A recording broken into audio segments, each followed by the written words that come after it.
watching the ACC on ESPN. Louis Riddick, Matt Berry, Harry Lyles will join us in just a moment. You're getting set for one of the great traditions in college football as we near kickoff between Virginia Tech and West Virginia. The Hokies will make their way from the locker room. You see first-year head coach Brent Pry. He's going to bring his team through the tunnel.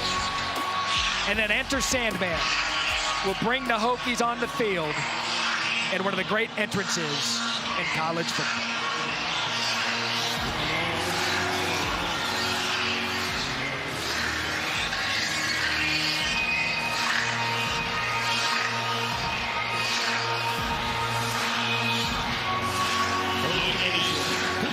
Welcome to the stadium, number 25, Justin.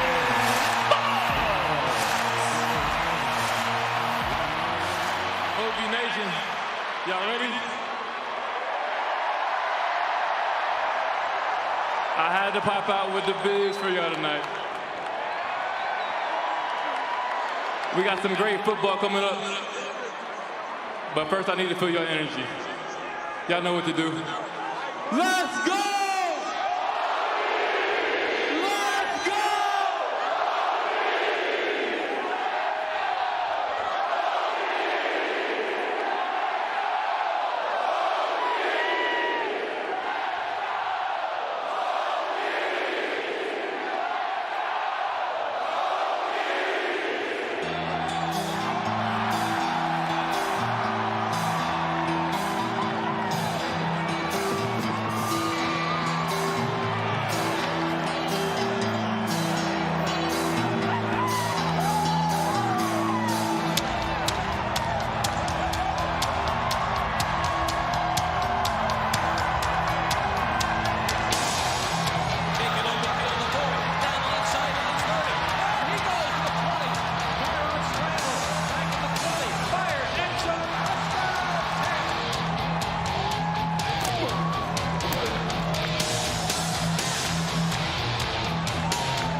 Headset away from my ears so I can take in this noise and this energy and this camaraderie. This is what it's all about. Now, Brent Pry was telling us in his first going of Enter Sandman. He's like, I got so excited. He thought he was playing again. He saw me get excited tonight, but every reason so. What a great entrance that is. This is going to be a great ball game. Two teams that match up very well. The offense of West Virginia, the defense of Virginia Tech. We're in for a treat.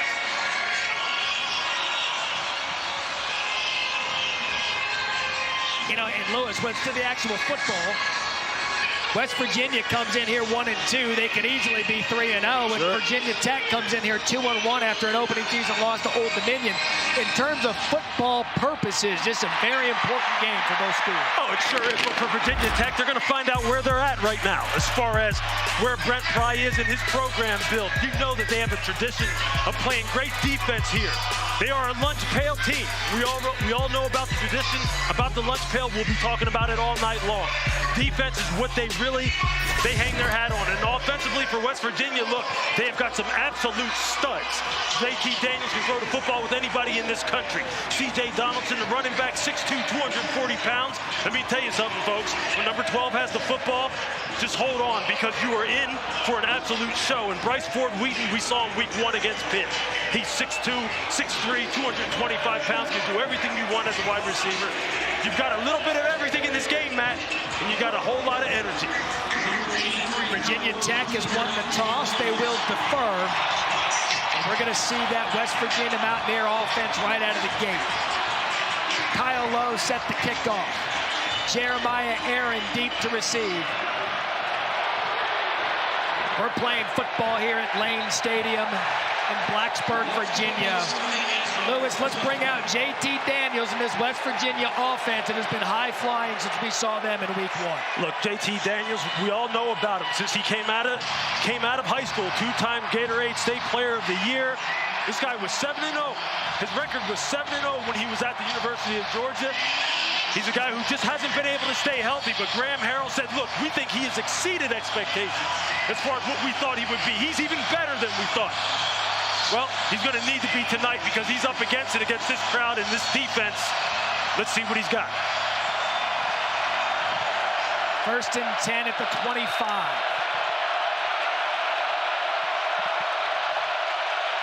It's Mathis in the backfield early for the Mountaineers. Quick throw back to Bryce Ford Wheaton. As Dorian Strong on the tackle in a short game. That's exactly what Virginia Tech needs to do when they run those wide receiver screens. This experienced secondary needs to get these guys on the ground. No run after the catch.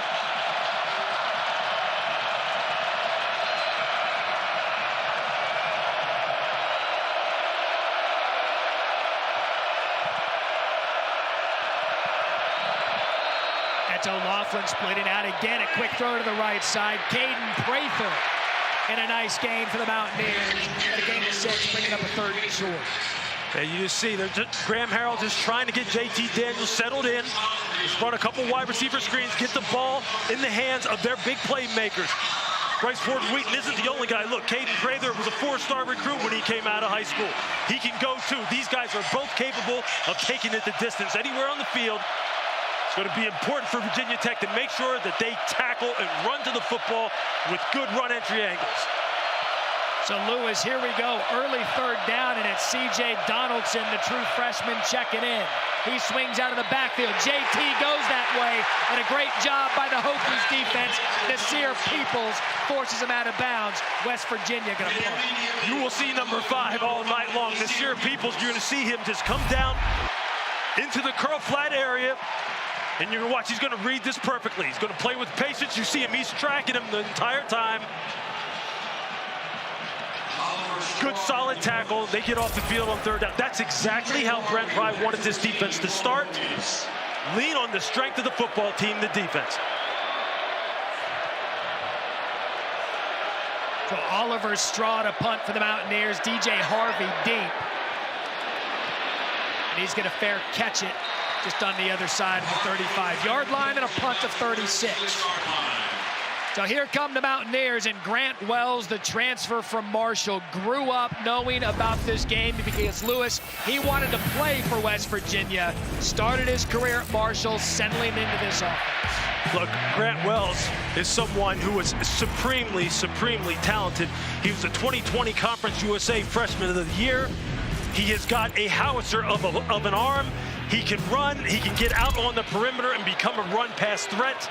And they're going to need to lean on him tonight, Matt. He's going to need to make some plays against this against this West Virginia front that can really get after the pass. He's got the benefit of Keyshawn King back and healthy. First pass incomplete.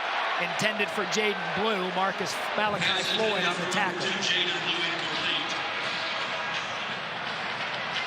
Marcus Floyd in coverage for West Virginia. Check that Marcus Floyd on the coverage.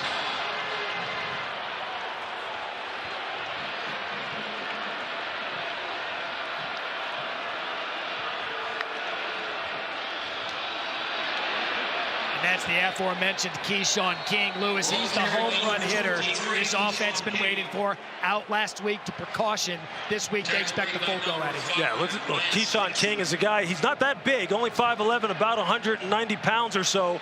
But I'll tell you, he is hard to bring down, gets a lot of yardage after contact, and if he breaks onto the second level, it's bye-bye, man. This guy will take it the distance. It'll be important for West Virginia's front, Jordan Jefferson, Dante Still, Sean Martin, the entire group, to make sure they are gap sound and don't let him get to the second level. Third and long for the Hokies. Wells tied across the middle. Caught in a first down. That is Caleb Smith moving the chains for the Hokies. Caleb Smith has been a steady producer so far for them through the 2022 season. Leads the team in reception yards. You see him just run a shallow crosser coming across the field. Nice secure catch. Run after the catch. Pick up the first down.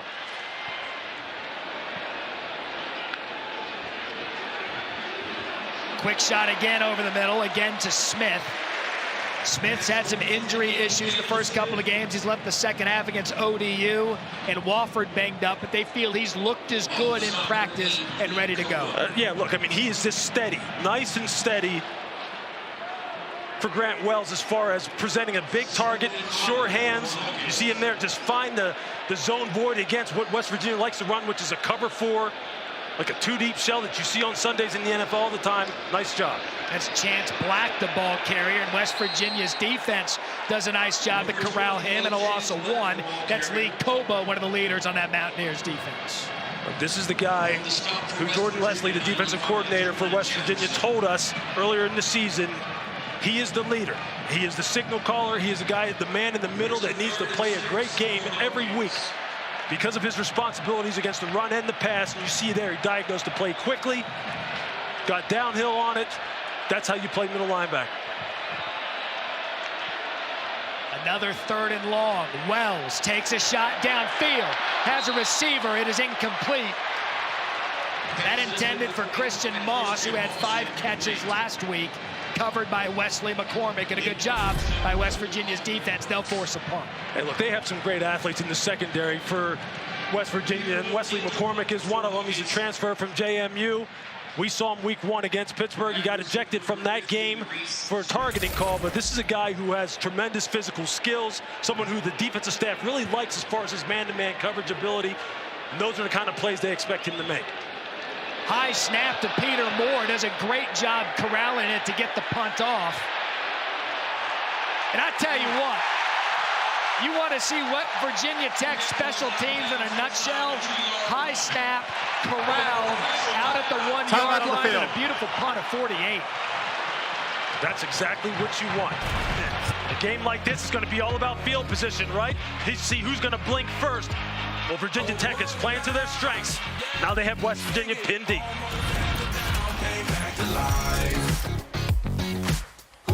ESPN Thursday Night College Football is brought to you by Goodyear. Discover the possibilities. Goodyear, more driven. 54th meeting between these two border rivalries. They play for the Black Diamond Trophy. There have been some classics along the way. First time since 2004, we're back in Blacksburg.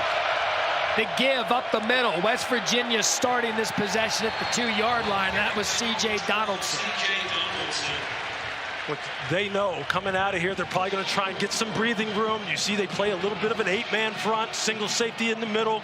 Just try and make sure they can keep West Virginia contained. See if they can keep them pinned down in here on this side of the 50 and let their offense go back to work. That's a good start. Now you got 2nd and long. At first possession for West Virginia, 3 plays, 3 passes. That's their first run on the night.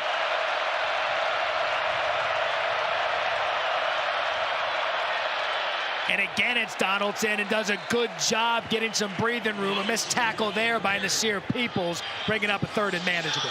There, what you see is C.J. Donaldson's shiftiness, even though he's 240 pounds plus. And Nasir Peoples had a clear shot of him in the hole. You see him just sidestep him and be able to gain some yardage after that initial tackle attempt. Look, number 12 is a problem, folks. He is a problem. He's going to be a problem for every defense that goes up against him. And West Virginia is Virginia Tech is one of the very best in college football so far through 3 weeks, but they're going to have their work cut out for them tonight. 3rd and 4. Daniels off his back foot, gets it out of the backfield. Another missed tackle. That's Armani Chapman, and a 1st down, West Virginia. There, now you're seeing C.J. Donaldson catching the ball out of the backfield and then just make the defender miss. Nice job by J.T. Daniels, getting him the ball out on the perimeter. And then again, you see big man go to work. Armani Chapman got to keep his head up, got to see what he's going to hit. You cannot give this team yardage after the catch like that or yardage after contact. Daniels fumbles the snap. Finds Bryce Ford Wheaton wide open in the boundary, and another big gain for West Virginia, 13 yards. And Lewis, that's the good J.T. Daniels right there. Composure, finds your star receiver. Well, this is what Graham Harrell, the offensive coordinator, was talking about when he said that we think he has even exceeded expectations. This is a guy who you didn't see any panic. He just tried to gather himself, gather the football, get back to the middle of the pocket, scan the field, and look for his home run hitter in Bryce Ford Wheaton, who comes up with another big play.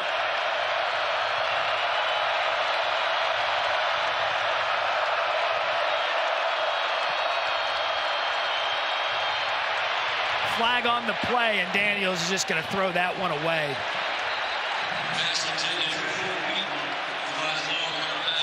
Yeah, I think you're going to have a bunch of holdings. It just depends. Take your pick of who you want to call it on. I saw holding, number 74, offense, 10-yard penalty from the previous spot.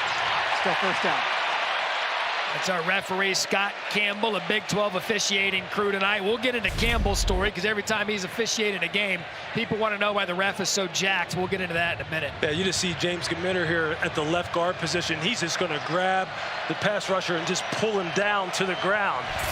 Josh Fuga, you can't get away with that. Look, penalties and turnovers. That was the thing that Neil Brown told us you can't continue to do and expect to win games.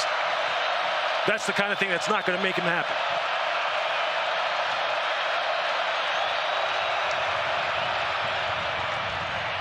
Quick shot out to Mathis. Virginia Tech's defense there initially, but Mathis, a nice job to get around to the outside. And a gain of 3 forced out by Cole Nelson. A nice job by Caden Prather of blocking on Amari Chapman out on the perimeter. That allowed Mathis to get around the edge and gain some positive yards. What you like here about Graham Harrell is that, look, he is mixing the pass with the run. He knows that this team has some good playmakers, and he's trying to make sure that everybody gets some touches. Try to see what Virginia Tech is trying to do schematically to take the things the way that they do best. Daniels going to take a shot. Bryce Ford Wheaton there. Flag on the play. And that's going to be on Dorian Strong. And there you go, Lewis, talking about taking the shots downfield to find the star receiver. Look, Bryce Ford Wheaton. Pass interference, number 44. Defense, 15-yard penalty from the previous spot. Automatic, 1st down. One of the toughest things for a defensive back to do is when a ball is underthrown is to not panic and try to eliminate as much contact as possible as you're trying to find the football and play the football so you don't get called for pass interference. And right there you saw Dorian Strong grab Bryce Ford Wheaton as he's trying to look back for the football. Look, it's hard to do.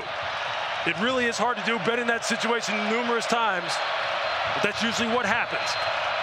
And Lewis, that was on 2nd and 17, moves the chains, gives him a first down. Daniels over the middle, and a good shot, finds Caden Prather. And now the Mountaineers getting a little bit of momentum and a gain of 16. It's a nice down to sitting inside the zone void, finding the soft spot, presenting a target to JT Daniels. Then Caden Prather does the rest. They have the athletes to catch and run with the best of them. For Virginia Tech, it's going to be about seeing the football quickly, getting good breaks on the throw, and don't miss tackles in the open field. Daniels 6 of 6 to start the game. Ball spotted at midfield. That's going to be Mathis off the right side. Tony Mathis in a big chunk. Mathis on the carry. Gain of 9. You're going to see the offensive line here. Zach Frazier and James Gamitter, they just washed down the Virginia Tech defensive line and present a nice, easy cutback lane for Tony Mathis to get the ball north and south. Another flag on the play there on 2nd and 1. Tony Mathis. Head coach Neil Brown told us in the meetings their offensive line, Lewis, needed to win the matchup with Virginia Tech's defensive front. Yeah, look, they have a lot of experience. All 5 starters return from the 2021 Illegal team. substitution. Defense, more than 11 on the field. 5-yard penalty from the previous spot. First down. The second penalty for Virginia Tech on this drive that's going to give West Virginia a first down. Well, this tempo can get you out of sorts, man, when you're trying to substitute in accordance with the various personnel groupings you're getting on the offensive side of the ball. And look, it's always going to be frenetic early on in the football game until you get a feel for what's going to happen here and what the game plan is going to be. You just got to weather the storm. This drive started at the 2-yard line. JT again across the middle. There's the height and the athleticism of the receivers again. That's Prather again. 12 yards, first down. Nice job avoiding the jam, running the quick slant. Again, just finding that void within the zone, going up high, snatching the football. If this wide receiver core scares you as far as playing man-to-man because of how big and how strong and how fast they are, and if you don't get to JT Daniels, you know that they can win a lot of one-on-one. So you try and mix it up, play some zone, play some matchup zone, send some pressure. You just got to understand, they're going to make some plays. You just got to tighten up down here once you get into the high red zone and then on into the red zone. Movement before the snap. Flags on the play. Offside, number 45. Defense. In the neutral zone, causing the offense to false start. 5-yard penalty, still first down.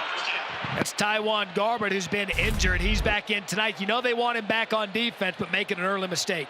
Yeah, look, they know that, look, JT Daniels has started hot. Trying to jump the snap count, trying to make sure that they get some pressure on this quarterback, because right now, when they sit in zone, these wide receivers are picking them apart, and JT is having his way with it.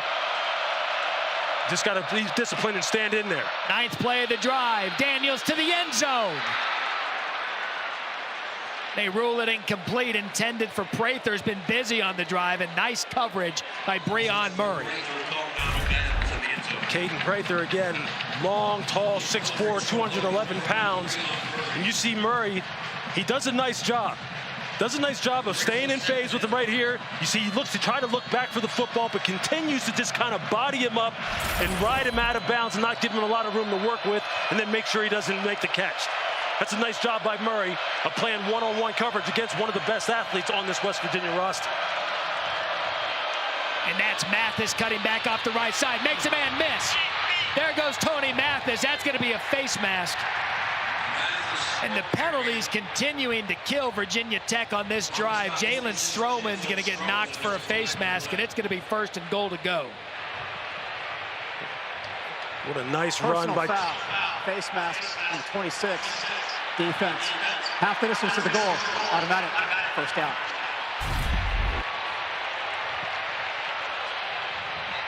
You see Tony Mathis just jump this ball outside as they secure the edge. You see him stick his foot in the ground and get the ball north and south. West Virginia. Stroman just comes in out of control, reaching for anything to try and see if he can get Mathis out of bounds. Look, again, it's always frenetic early in football games. You just got to withstand the onslaught and try and stay composed. This drive started at the 2-yard line, 10th play of the drive. Daniels to throw to the end zone. Bryce Ford Wheaton in the back, but he steps out of bounds.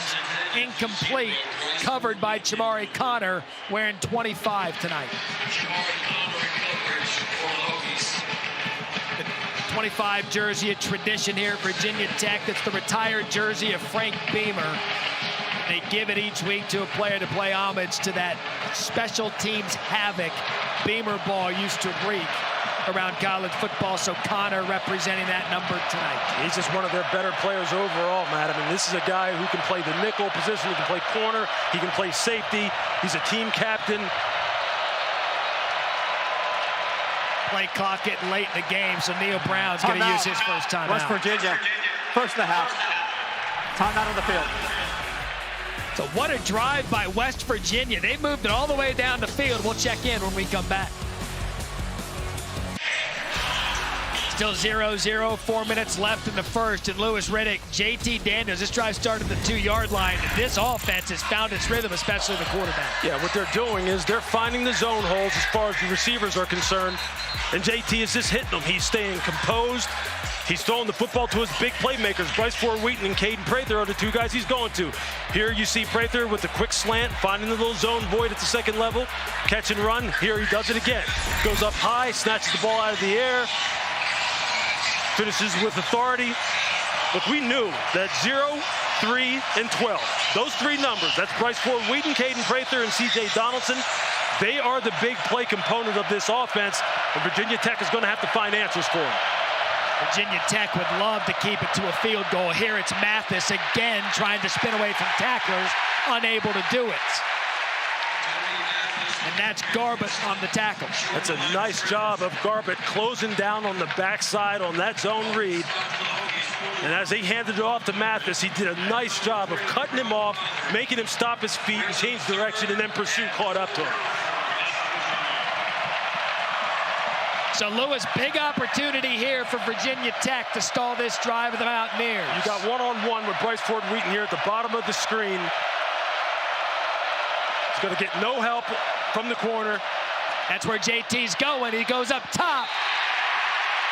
And West Virginia cannot convert it into a touchdown. Dorian Strong on the coverage. Had the penalty earlier in the drive. Yeah. Makes up for it there. But look, Dorian Strong is one of their more experienced corners who plays with real good technique when he's playing one-on-one man coverage. You see the jam right there. That's exactly what you have to do.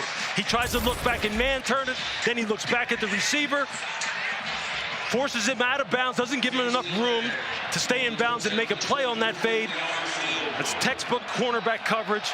You knew that's where they were going, and those are the plays that the DBs are going to have to make all night. 23-yard attempt. Casey Legg has yet to miss a field goal attempt. He does not there and gives West Virginia a 3-point lead. 14 plays, 92 yards, but only a field goal for the Mountaineers. ENF. A couple of great running backs in that one, including Braylon Allen out of Wisconsin. Does anyone breed running backs better than the Wisconsin Badgers? I'll tell you, Jonathan Taylor, Indianapolis Colts fans, you know you need him to get hot, you need them to get going. Not the starts you guys were looking for, but talk about Wisconsin running backs. Chance Black fumbles it, has a crease. And I'll tell you what, that was disaster to nothing inside the 24 for the first time tonight. We say hello to Harry Lyles. Guys, this Lane Stadium crowd got a little bit more juice after getting that defensive stop. Coming out here, we spoke with defensive tackle Dante Stills of West Virginia earlier this week. He said this is the type of environment that you play college football for. It's something that you pray about. They're embracing it. Even though it's a tougher environment to play in, these guys are looking forward to it. Harry, thank you. The atmosphere here at Lane Stadium, we were treated to it in the hotel lobby nice and early this morning. And knew from first light to sundown, Lewis, this was going to be something special, and we've certainly seen it in the first part of this first quarter. Yeah, look, it doesn't really matter if it's a rivalry game or not. This crowd always shows up for this university and for this football team, but tonight it's extra special. When you're talking about regional rivalries, it's always amped up an extra notch. and it has not disappointed. Malachi Ruffin was injured on the kick return for West Virginia, being helped off the field by trainers. And again, a great job by Chance Black. Fumbled the kick, able to regain it and get the ball at the 23-yard line. That's Connor Blumrick, former quarterback in the backfield. He shifts out to the left. Empty backfield for Wells. That's where he's going to go. Blumrick over the middle. And a nice job, quarterback to former quarterback, and a first down, Virginia Tech. Virginia Tech says what you can do, West Virginia, we can do better. You want to play zone?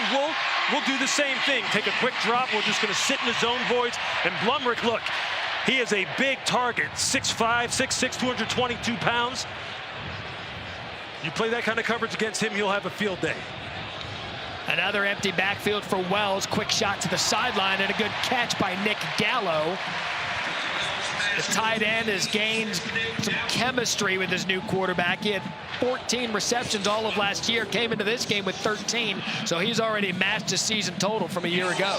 You can see what Jordan Leslie, the defensive coordinator of West Virginia, is trying to do. Trying to make sure his young secondary is communicating, playing some very basic coverages. And for Virginia Tech, you have to take advantage of it when they're going to sit back in 3-deep zone and just play it nice and simple. That's Keyshawn King off the left side. A gain of 2, going to bring up a 3rd and short. Running the football efficiently, running the football against good defensive fronts is something that Brent Pry said they have to prove that they can do. They need to be able to run the football for a good yard per carry if they want to get successful. Hokies also go in tempo here, 3rd and short, and then they back off, and Keyshawn King, he's the guy Virginia Tech needs to get going. Yeah, they just need to get him onto that second level where he can use his speed, use his tackle breaking ability and his shiftiness in the open field. See if they can get an explosive. Play clock down to 5. Wells to throw, looks outside, it's tipped and caught. Caleb Smith, right place, right time, and a gain of 17. Came off Dawan Lofton, and the Hokies take advantage. And how lucky is Grant Wells on this throw? You're going to see the throw is off target. He's trying to hit Lofton on the quick out. It's behind him, and Caleb Smith, who's been Mr. Dependable, is there. And Wells had the defender slip. Lofton wide open, and he could not connect. Rashad Ajayi fell, Lewis, and that would have been 6 in a second. Dawan Lofton is one of the better route runners on this team. Here he's just running a simple go route, and Rashad Ajayi just falls down. You see he's zone turning, meaning he's looking back at the quarterback, feeling the wide receiver, and just gets tripped up and falls down. Grant Wells led him too far out of bounds. That should have been 6. You hear some boos from the crowd. One of the West Virginia play cards blew onto the field. I can report your weather on the 5s. It is windy here tonight, Lewis, about 15 miles an hour. And it may have something to do with the off-target throw from Grant Wells, but those are opportunities you have to take advantage of. Here comes the pressure. Grant Wells gets safely out of bounds after a gain of 2. He was chased by Ajayi on the play. See, that's something I think you're going to have to see Wells do more and more tonight. Get out on the perimeter, extend plays, especially against this West Virginia defensive front. Sean Martin was tracking him down there. He's not just going to be able to sit in the pocket. If they want to produce some big plays down the field, he's going to have to buy some time and or produce them with his legs on his own. Under 30 seconds here in the first quarter. Again, movement up front.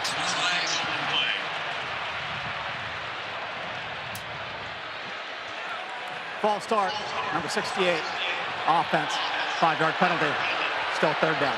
Got the 5th penalty of the night on the Hokies. It was Caden Moore up front. Those are the kind of things when you have a small margin of error as an offense against a front that can be as good as West Virginia's is. Those are the kind of things you can't afford, especially when you're moving the football and you got the ball in plus territory now. Got to stay disciplined. Now 3rd and 13. West Virginia just before this clock runs out. It's Virginia Tech, rather. A shot from Wells. and the flag on the play, consecutive flags. Virginia Tech waited till the very end to snap that, intended for Jaden Blue, and Davis Mallinger is going to get a flag for defensive holding. Pass interference, number 27, defense, 15-yard penalty from the previous spot. Automatic first down, one on time down.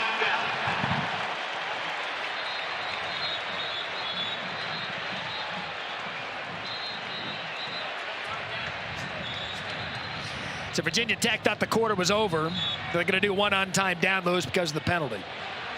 Look there, they took another one of their shots to one of their home run guys that they have on this roster in Jaden Blue, the Temple transfer, who quite honestly is one of their faster players. You see what they run, what is called a slot fade. He's the number 2 receiver, counting 1-2 from the sideline in.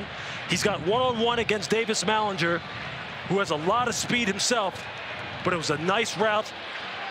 They've gotten behind this secondary a few times. They just got to hit one of them. This will be the final play of the first quarter. First carry of the night for Jalen Holston, and he's brought down immediately.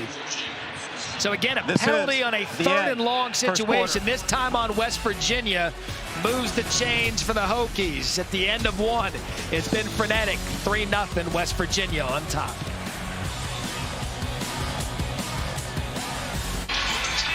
Start of the second quarter, high above Lane Stadium, Blacksburg, Virginia. Lewis Riddick, Matt Berry alongside. What an amazing atmosphere this is as we take a look at the Taco Bell Live Más student section.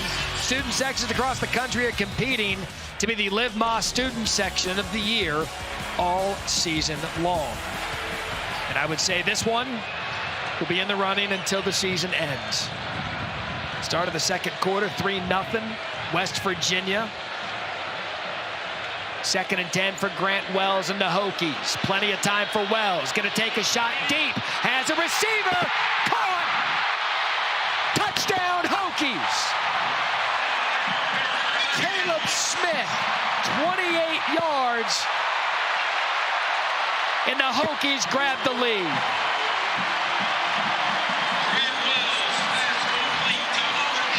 Caleb Smith has shown this kind of high point ability and ball tracking ability all season long. You see here he beats Wesley McCormick.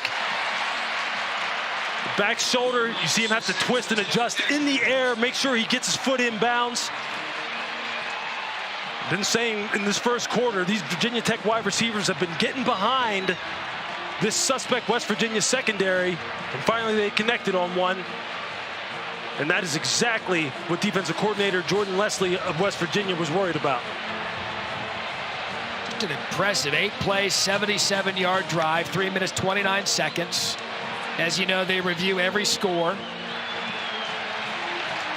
Catch verified, extra point attempts by Will Ross.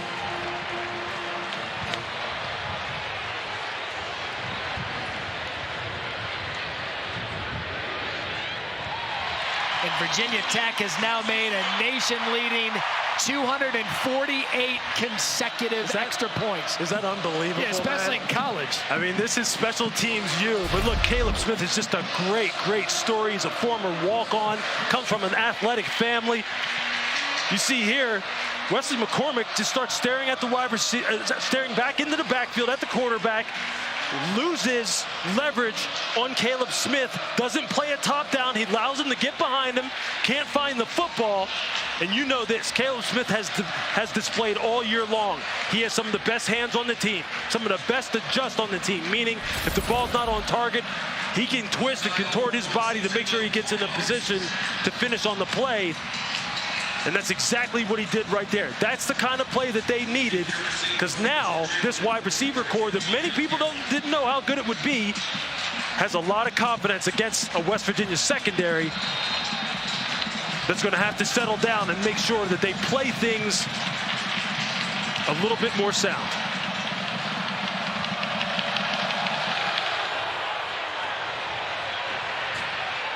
Short kick and a fair catch by West Virginia, down to Harry. Guys, Caleb Smith told me earlier this week, Grant Wells is the exact type of quarterback he's been waiting for to have here at Virginia Tech. And when I spoke with Grant, he also said playing against West Virginia was a dream of his. He grew up a fan of theirs. They didn't recruit him coming out of high school, and he told me that added a little bit more anticipation for him playing against them tonight. Wells came out as a 3-star, perhaps a chip on his shoulder. Mountaineers now down 7-3 after Virginia Tech moved it right down the field. Impressive drive for the Hokies. Let's see how JT Daniels in West Virginia responds. Ball at the 25.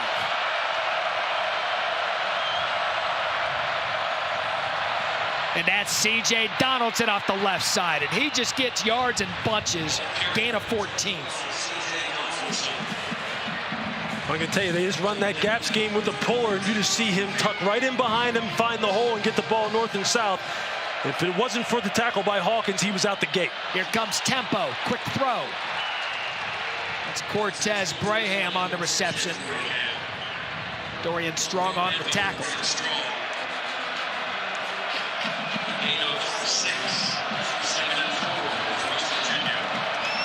The thing about West Virginia is this. They can flip the field on you in a hurry. You can think you have them down and have them on their heels, and this offense can come out and produce an explosive play, plus 20, plus 30, 40, 50 yards in a heartbeat. So if you're Virginia Tech, just keep everything in front of you.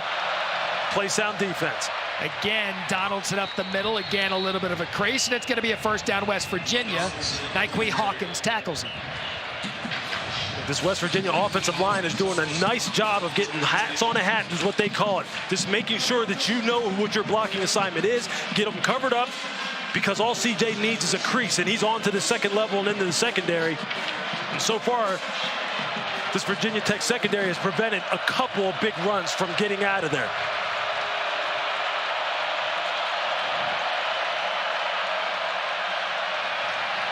Daniels the play fake, wide open receiver, and just missed it. It was Sam James, the intended receiver. Ball's incomplete. Yeah, that's one that JT is going to want back, as Sam James is running an intermediate crosser against that zone right there in between the linebackers and the safeties. It was wide open. JT just missed it.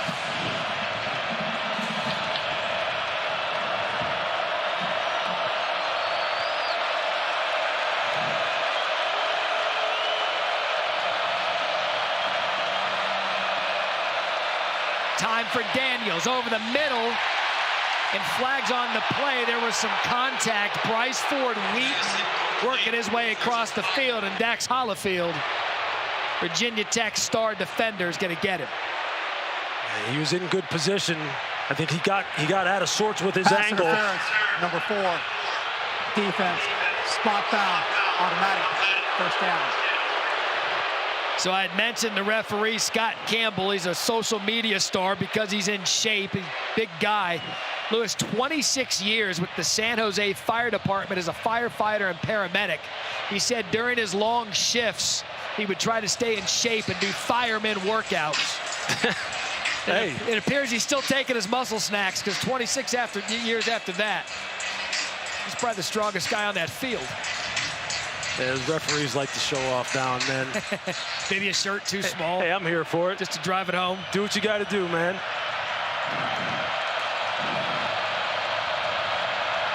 Another penalty yielding a first down. 6-1 of the night on Virginia Tech. They give to Donaldson off the left side. Big hit by Strong. A gain of 5. One of the things that Graham Harrell is trying to do is see whether or not the perimeter run defense is sound for Virginia Tech. And that doesn't just mean the linebackers and defensive ends. That means the secondary. Tempo again. Donaldson again, and a first down, West Virginia. Donaldson again, the ball carrier. Jamari Connor for the Stockton Hokies. I'm telling you, with the way in which they can run off plays and the number of bodies and athletes that they have on West Virginia's offense, this offense can tax you both mentally and physically. And you see Donaldson has been close to breaking a couple of them. I give the Virginia Tech defense credit. The linebackers in the secondary are doing their job. making sure that they don't break out of there for some explosive runs, because this West Virginia offensive line is winning up to this point. JT under center. Tony Mathis now in the game, and that's Connor, first man at the line of scrimmage for no gain. Immediately by 41, Jalen Griffin.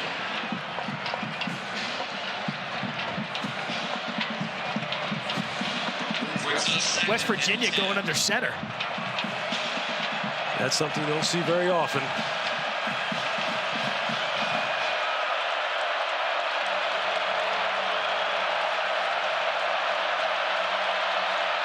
I think you may have another one-on-one situation for Bryce Ford Wheaton. Tony Mathis drops the ball. Tried to get to the second level. It was shifty. Mathis fumbles. Strong recovers.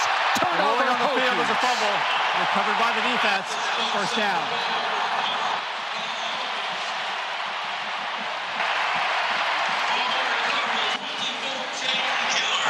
Timeout on the field. So after a Virginia Tech touchdown, Jalen Stroman and the Hokies offense comes up huge, forces the turnover. Virginia Tech. After the turnover, Virginia Tech ball 35-yard line, and Wells, a designed keeper, and a gain of 2. Grant Wells on the quarterback keeper. I wouldn't want to expose Grant Wells to too many hits if I didn't have to, but I think that is exactly offensive coordinator Tyler Bowen's thinking in terms of, I have to use all of his talents. And he is one of the best athletes on the field for Virginia Tech, throwing and running. And I think it has showed up so far tonight.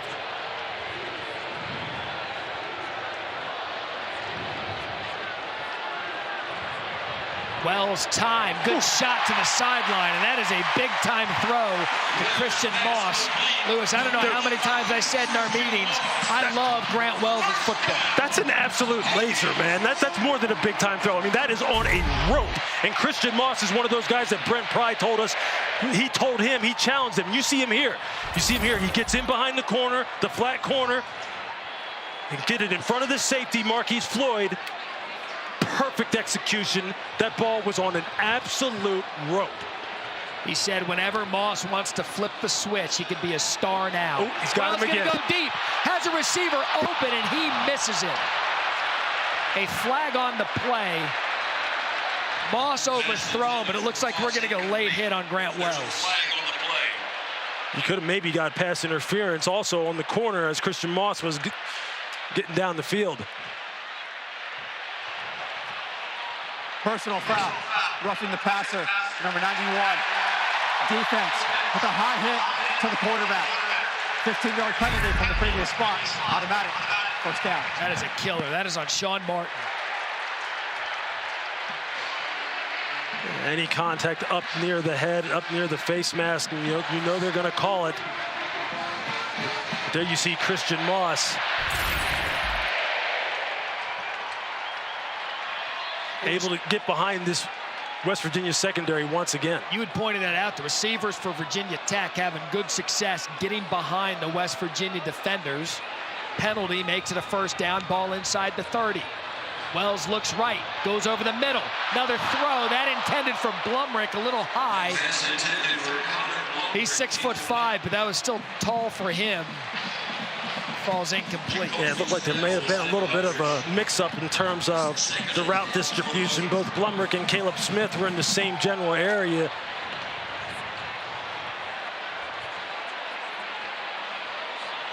Well, Virginia Tech has had no fear going after this West Virginia secondary, and rightfully so.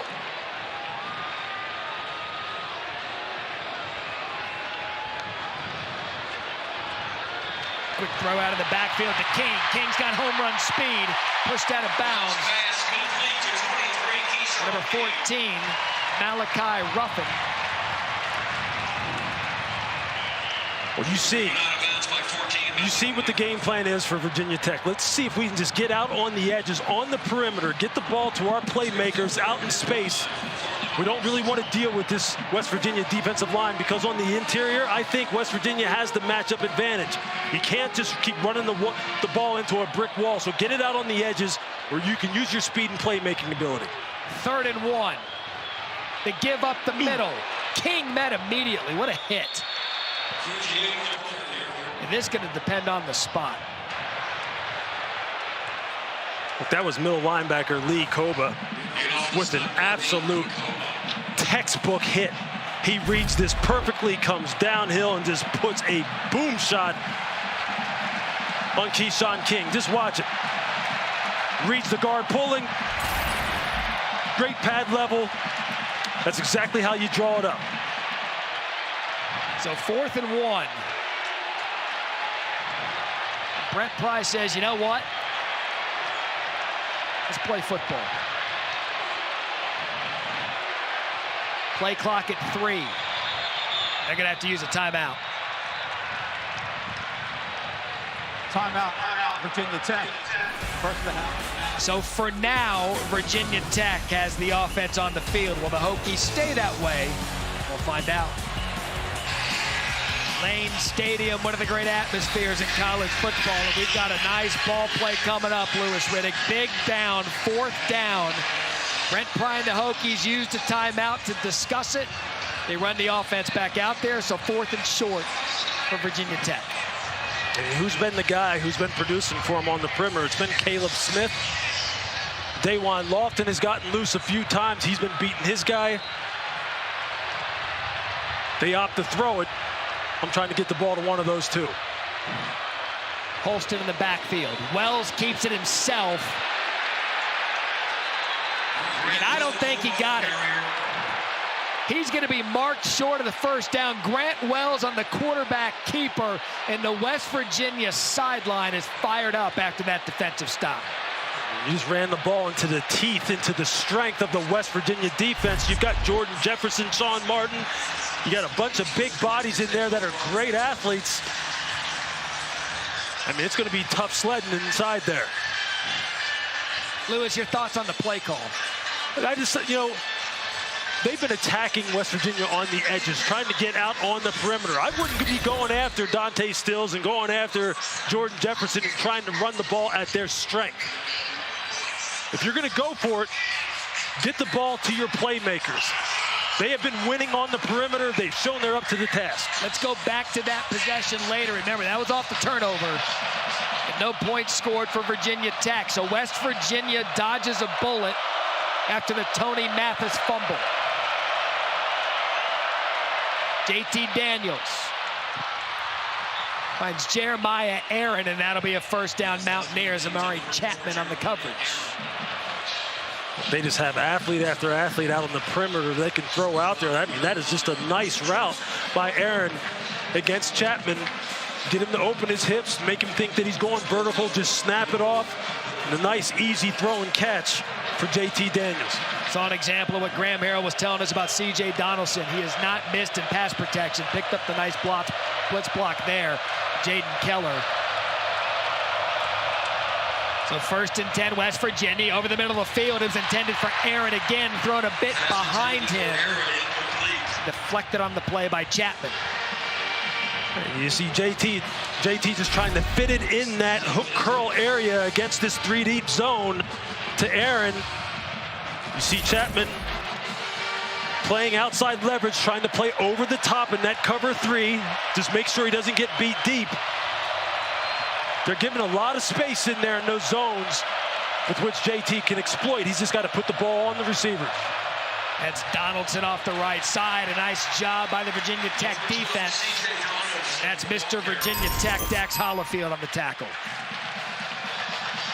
Tackle for the Hokies, number 4, Dax Hollifield. So no gain, 3rd and long, tempo out of West Virginia.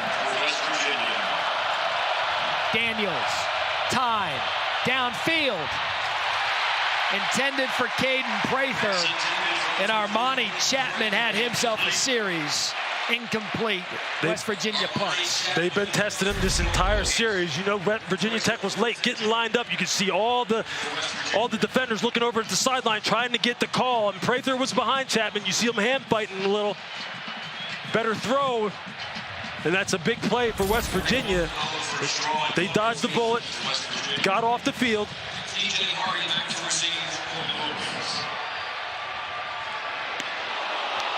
That Virginia Tech special teams almost got there. Black's going to take that at the 25-yard line.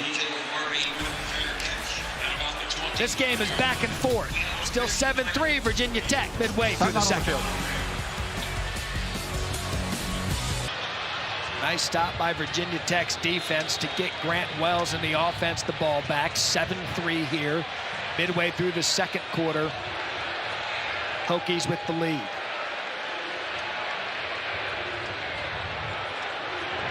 That's Keyshawn King, and again, nothing going off tackle leads. Jordan Jefferson is having a night right now. The interior of the West Virginia's defense is just not where you're going to want to live if you're Virginia Tech. There's a reason why Jordan Jefferson was on Bruce Feldman's freak list, okay? From an athletic standpoint, you see what he does. You see what he does there to Jesse Hansen. He just takes him and tosses him to the side and makes the TFL, the tackle for a loss. That's not where you want to. That's not where you want to live if you're Virginia Tech. Get the ball on the perimeter to your playmakers who have had a good night so far. It's going to be a whistle before the snap. More movement. False start. Number 70. Offense. 5-yard penalty. Still second down. Sloppy play out of Virginia Tech. 7 penalties here in the first half, midway through the second quarter. That's Parker Clements, a guilty party.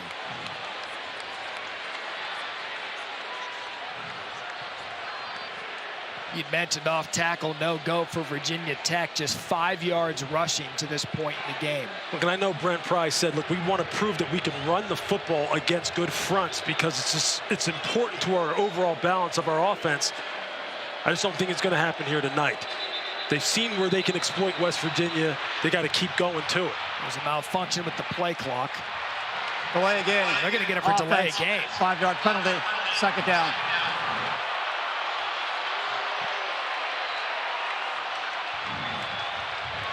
So the Virginia Tech staff was raising their arms as if they wanted the play clock to reset, and instead delay a game. Now 2nd and 22.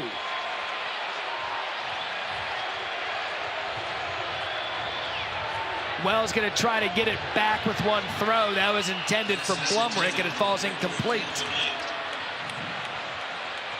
And Lewis, you can't have penalties if you want to get into any type of rhythm, especially deep in your own territory. Yeah, look, I mean, Matt, sometimes football isn't really hard. If you have penalties, you turn the football over, you put yourself at a deficit in terms of being behind the chains. Is this going to make it an uphill climb? And that's exactly the situation they find themselves in right now. 3rd and 22. Designed run again for Wells, just trying to get some of it back. He lowers his shoulder, tackled by Cox, and the Hokies are going to have to punt. Yeah, this wasn't a good series for Virginia Tech. It was a nice series for West Virginia, just taking advantage of the situation. Their big playmakers, guys like Jordan Jefferson showing up. You know that was the strength of their football team. And now here's the strength of Virginia Tech's football team historically and with this team, and that being special teams. See if they can find a way to flip the field and get West Virginia backed up. Punt looks like it was tipped by the West Virginia special teams, and it's going to roll out inside the 50. Anthony Del Negro, the defensive lineman, was able to get up there, but there is a flag on the play.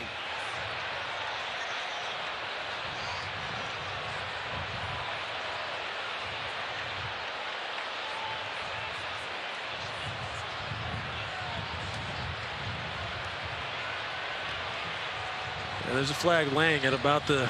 During the kick, holding, number 28, return team. 10-yard penalty from the end of the kick. First down, timeout. The penalties are piling up here in the first half. That's the 12th. Neil Brown doesn't like it. West Virginia ball when we come back. 7-3 Virginia Tech. Neil Brown upset on the holding call. Rules official Matt Austin. Why was he upset? This seemed pretty obvious. Well, I think if you watch the end of the play, the defensive player grabs onto the offensive player, grabbed onto the defensive player and pulled him to the ground too. So I think Coach Brown only saw the second half. Matt, thank you. C.J. Donaldson on the carry and a gain of 8. Like, C.J. Donaldson is fun to watch. This is a 240-pound young man who has the shiftiness of a 210-pounder, as you see.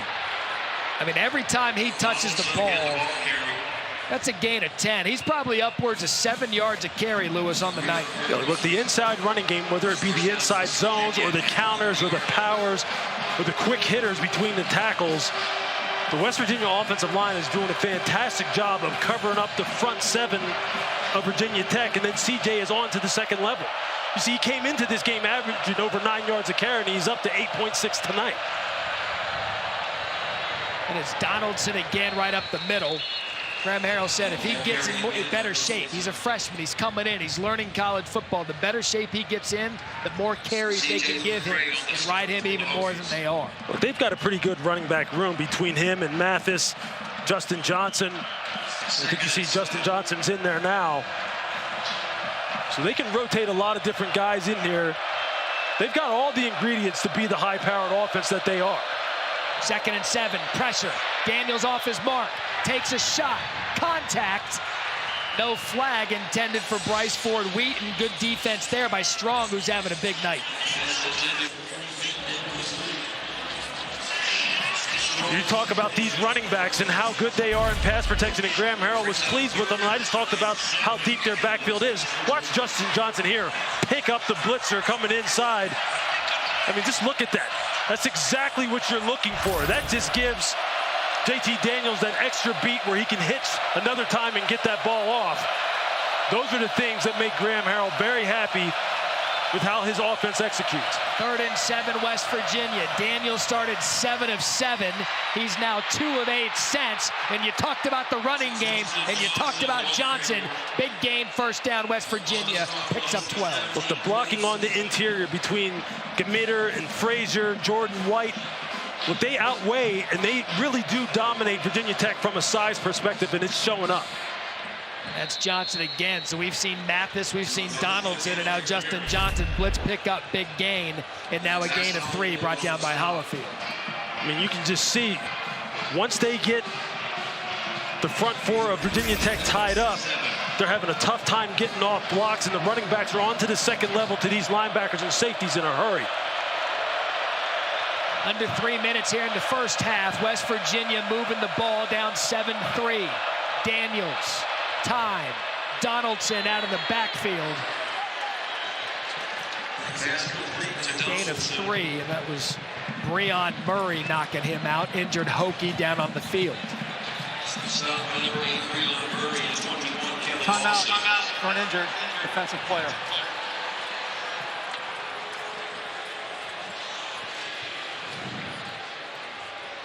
All right, so where they tend to the injured Hokie. Let's go to the studio and Kevin Connors.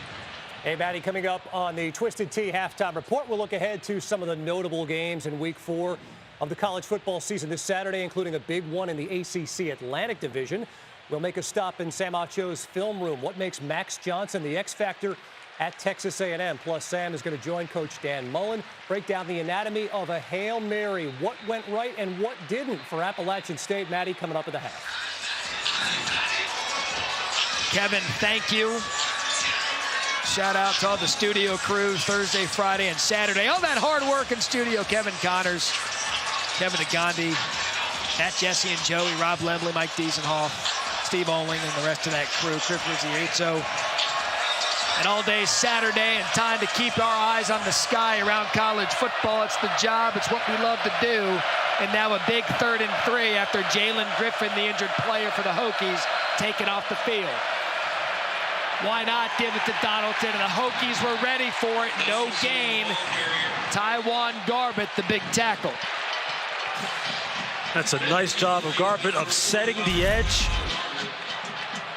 against Brandon Yates, the offensive tackle. Actually, he's playing against the tight end. You see him get his hand. Almost could have got caught maybe with hands to the face. But that's how you set a hard edge against an outside zone running scheme or anything that hits off tackle. 30 seconds. There's a reason why Taiwan Garbett is currently the man with the lunch pail on the defensive side of the football. It's because of plays like that against the run and the pass.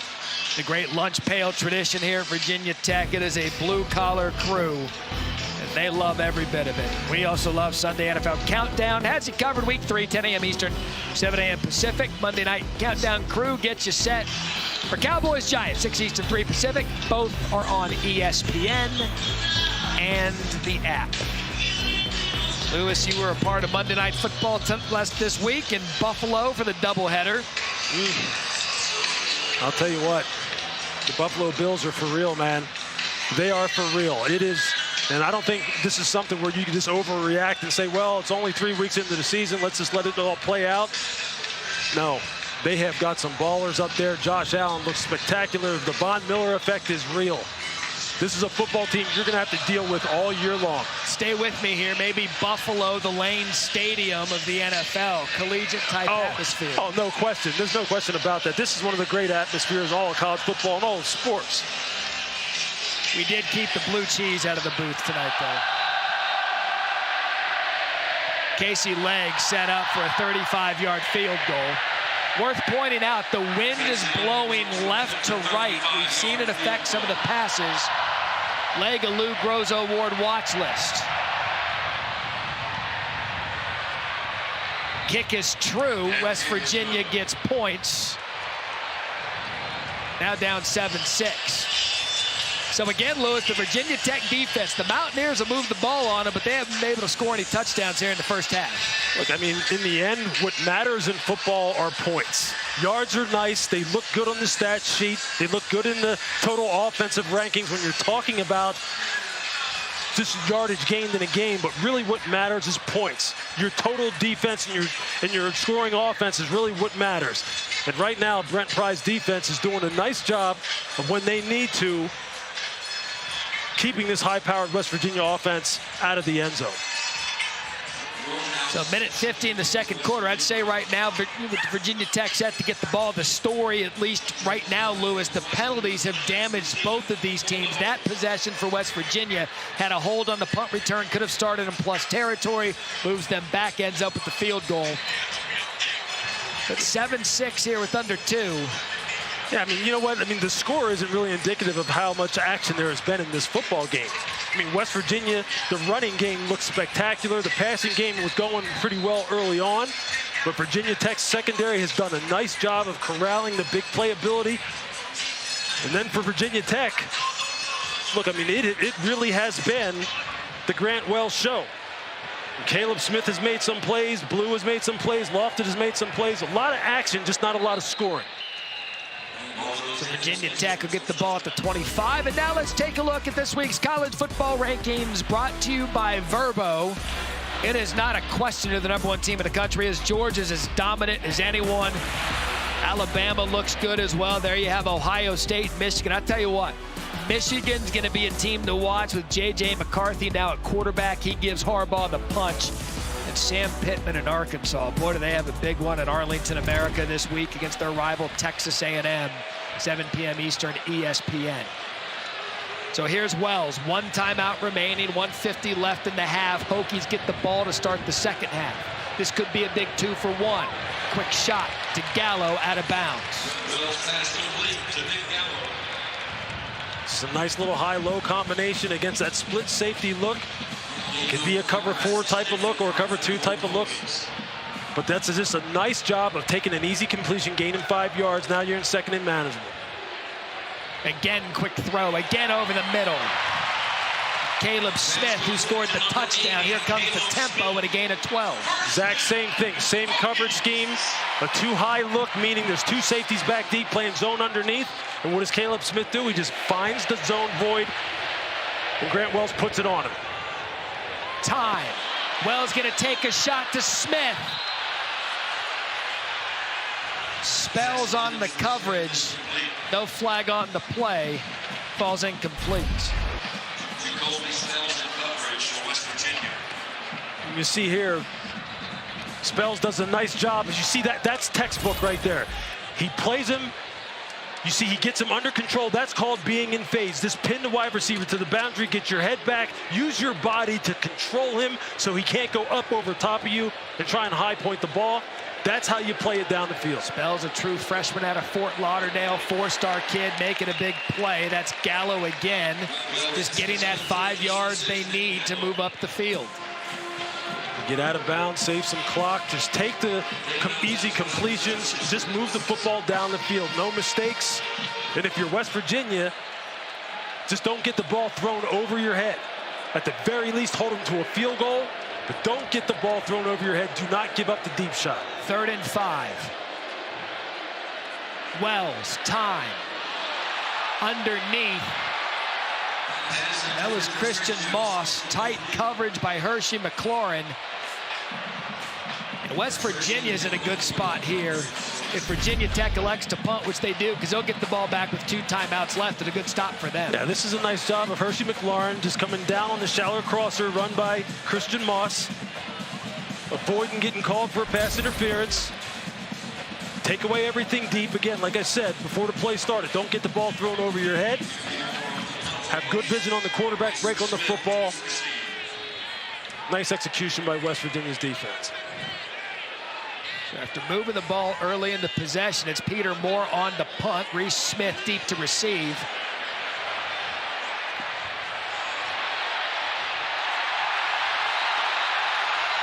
And they're going to call that a touchback. I mean, Peter Moore, he put a lob wedge on that thing. You can't ask the punter to do any better than that. That has to be down at the 1-inch line if you're Virginia Tech. Cole Beck, wide receiver down there, I believe lined up as one of the gunners. You got to do your job and make sure you keep that out of the end zone, because that's a beautiful, beautiful punt.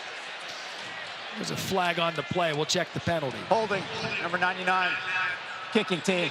That 10-yard penalty will be added to the dead ball spot. 1st down, West Virginia.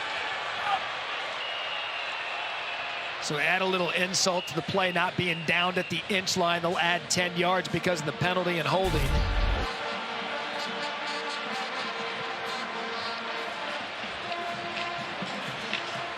Lewis, here's another look. Justin Pollock, the guilty party. Yeah, it's an easy call. When you see a blocker just take a defender and torque him and twist him and throw him to the ground, you're going to get called every single time. But now if you're Virginia Tech, again, it's going to be important that you continue to make sure that you don't give up the big play. And if you're West Virginia, see if you can get one of these wide receivers loose again. Here comes the pressure. JT Daniels gets it out quickly to Mike O'Loughlin. The gain of 7. We're under a minute to play. West Virginia still 2 timeouts.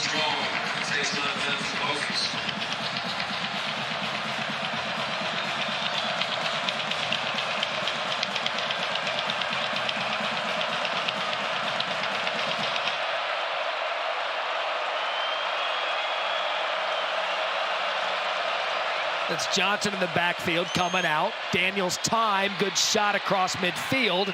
It's the tight end O'Loughlin again. 2 consecutive catches knocked out by Peoples. That's a nice route combination. You have a high-low combination on the outside against a cover 2 look. Timeout. You have the short route that draws up the corner. Tight end runs the 7 route, which is just a little corner route in front of the safety Peoples. Nice easy completion. And that's Dorian Strong, the injured Virginia Tech player. Strong's had a big night. They can't afford to lose him. Here you see Ford Wheaton just come in and sit down. And you see O'Loughlin just run in behind him, run a little, called it a corner route, more like a little bit of an out route in front of Peoples. It's exactly great cover 2 beater right there.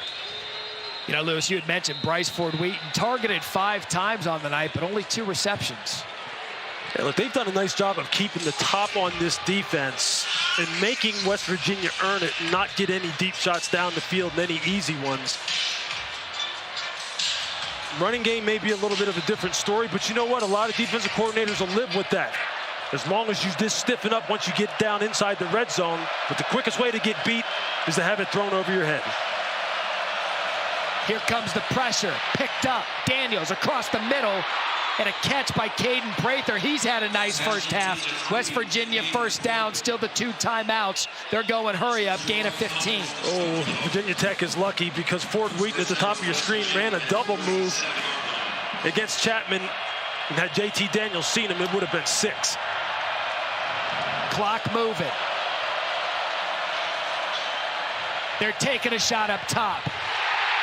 Incomplete, intended for Ford Wheaton and Breon Murphy.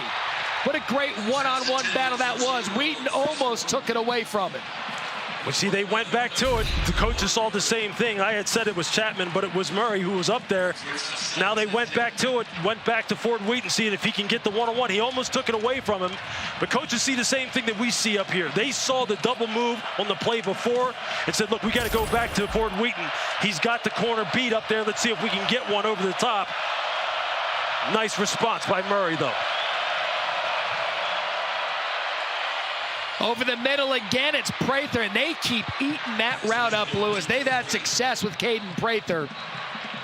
Armani Chapman brings it down at a gain of 13.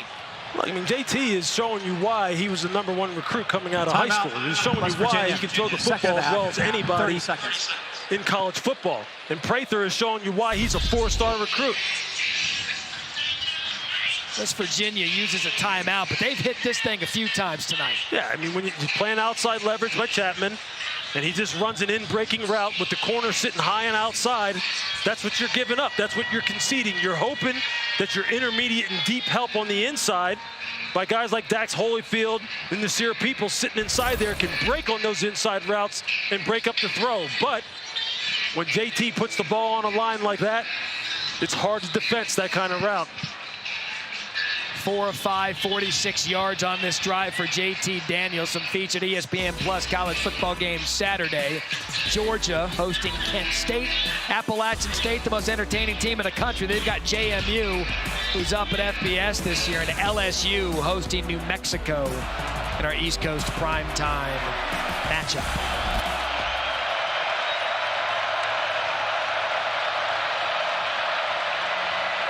Daniels to the end zone, has a receiver, touchdown West Virginia. What a strike to Sam James, 24 yards, and just before the half, Mountaineers answer. Virginia Tech sitting in cover 2, and you had Sam James in the slot. He just runs right down the middle of the field. Cover 2, 2 safeties split. Middle of the field is open. That's exactly where you attack. Right down the hash, right down the middle of the field. He's got the matchup against an interior pass defender. No middle of the field safety help. Perfect throw by JT Daniels. 6 plays, 70 yards, 50 seconds. And we have called everyone's name, and we had talked a second ago about Bryce Ford Wheaton and how he's been handled nicely tonight. It's been Caden Prather, 5 catches, 61 yards. And there's Sam James just over the top, 24-yard touchdown. Yeah, watch Sam James. He's number 3 in this trip set over here. At the bottom of your screen, you're going to see the safeties bail out. You see how he is just one-on-one with Dax Holyfield. That's a mismatch that if you're Graham Harrell, you're going, look, I'll take that all day long. You're trying to prevent the outside players from going deep on you, playing too high. The weakness of the coverage is when you have speed like Sam James matched up on a Mike linebacker and you have no safety help in the middle of the field. And if you can protect it and he can beat that second-level defender and that linebacker, which you expect him to do, that's usually the result. That's a good play call by Graham Harrell.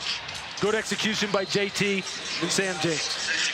By the way, great field awareness by Sam James to notice to salute Virginia Tech in the end zone. And a great job by the cameras avoiding the inevitable fingers that went up. So now 10 seconds left, 11 seconds left here in the first half. Virginia Tech 1 timeout. Lewis, I'd imagine they'd probably be content getting the ball first, second half, sit on it, go to the break. Yeah, I think they would. Look, I think this game right here, there's a lot of ball game left. There's a lot of big plays that are still going to be made in this game. I think both of these teams kind of know now exactly how the other team wants to play them. Virginia Tech has acquitted itself very well here tonight. The secondary has played well, minus this last drive. I mean, what a fun first half. Oh, absolutely. We've got a ball. There's, like I said, the score is not indicative of the amount of action that's been going on here. All the playmakers have showed up on both sides of the ball. This is going to be a fun second half. I mean, there was a feeling out process. There was pace. It slowed down a little bit.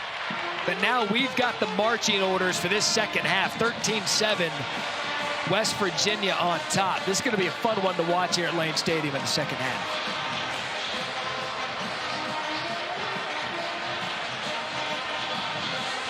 Send it down to Harry. Coach, big touchdown there at the end of the half. Run us through that play call. Well, I thought we did a really good job executing the 2-minute, and then JT made a great throw. They went too high, and we were able to get up the seam. Sam James made a great catch. We kind of stubbed our toe a little bit there offensively. We felt like after the first drive we were moving it, so it was big to score the touchdown. You guys allowed just 13 rushing yards in that half. How do you do that again in the second half? Well, that's the point, and I wish it was that simple. We haven't covered very well, and so they've been going through the air. So we've got to play a little tighter coverage. I thought our young guys in the secondary started playing with more confidence there at the end of the second quarter. Good luck in the second half. Yeah, thanks, Harry. Harry, thank you. So Neil hit on it there. A little bit of a stub toe early on, but West Virginia regained the lead 13-7 over Virginia Tech. Time now for the halftime report. Kevin Connor, Sam Acho, and Dan Bolt. You're watching the ACC on ESPN. Start of the second half, West Virginia up 13-7. Lewis Riddick, Matt Berry alongside, and Lewis towards the end of that second half. It is clear the game plan going forward has been established. Yeah, look, West Virginia's going to need to continue to do what they're doing on offense. Run C.J. Donaldson, take selective shots in the air. And if you're Virginia Tech, throw the football. Right now, running the football against this West Virginia front is just not going to get it done. You're just going to have to put it in the hand of Grant Wells and have him just selectively push the ball down the field. They had success in the first half. Go to it again. West Virginia able to score with Sam James there towards the end of the second half. Had a couple of opportunities inside the 10 to put up some points, settled for field goals. That could be something we look back to at the end of the game. That's Keyshawn King. He lets the kick. I mean, that in terms of risk, Keyshawn King just let it happen. Ball rolled into the pylon. Start the ball at the 25 as we check out our first half stats, brought to you by John Deere. Yeah, as you see right here, look, the rushing yards for Virginia Tech, they're just not going to be there. This West Virginia defensive front, they came into this game confident that they could win up front and that they could turn this into a passing game. I don't know if that's necessarily what they want, because the secondary has been very inconsistent and Virginia Tech exploited that.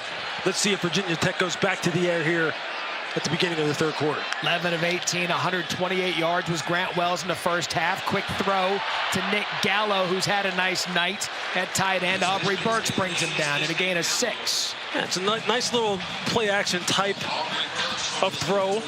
Kind of get the linebackers kind of feeling like they were going to maybe hand it off to Keyshawn King, and then just get Gallo out on the perimeter, which is where they have had success. Out in space, let their playmakers run after the catch. That's Blue in motion. Give up the middle to King. They're going to try the run, and again, no gain. Sean Martin on the tackle. Sean Martin and Jordan Jefferson and Dante Stills. That's a load right there. I mean, that's a lot of football player, a lot of good athletes that are just controlling the line of scrimmage and making it very difficult. West Virginia showing pressure here, 3rd and 4.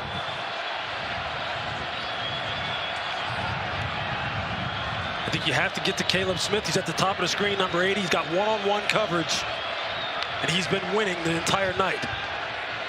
Wells looks the other way, has Blue, and that throw went off the shoulder pad. Well thrown by Wells, but it's going to be a punt. Virginia Tech, first possession, 3rd quarter. Look, I like the idea of trying to get Blue one-on-one against Lance Dixon here on a little bit of a slot fade, as you would call it. Meaning he's just lining up in the slot and just fade to the boundary. Right off his face. He's just got to find the football and make the catch. Maybe lost it in the lights. I like the matchup.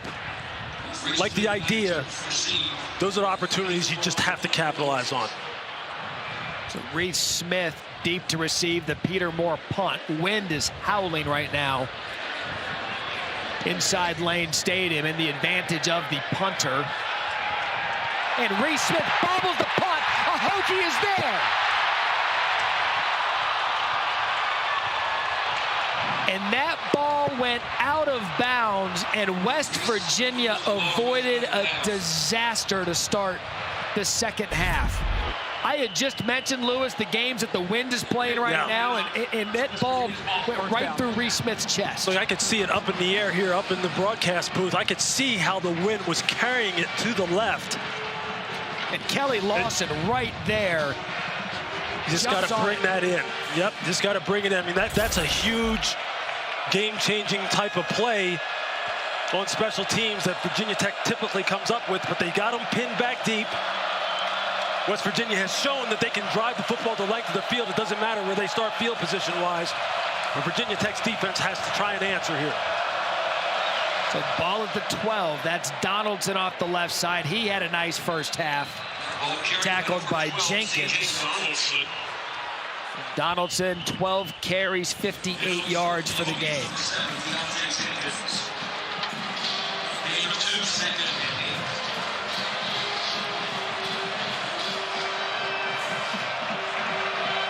.239 total yards for J.T. Daniels in West Virginia in the first half. 13 points to show for it.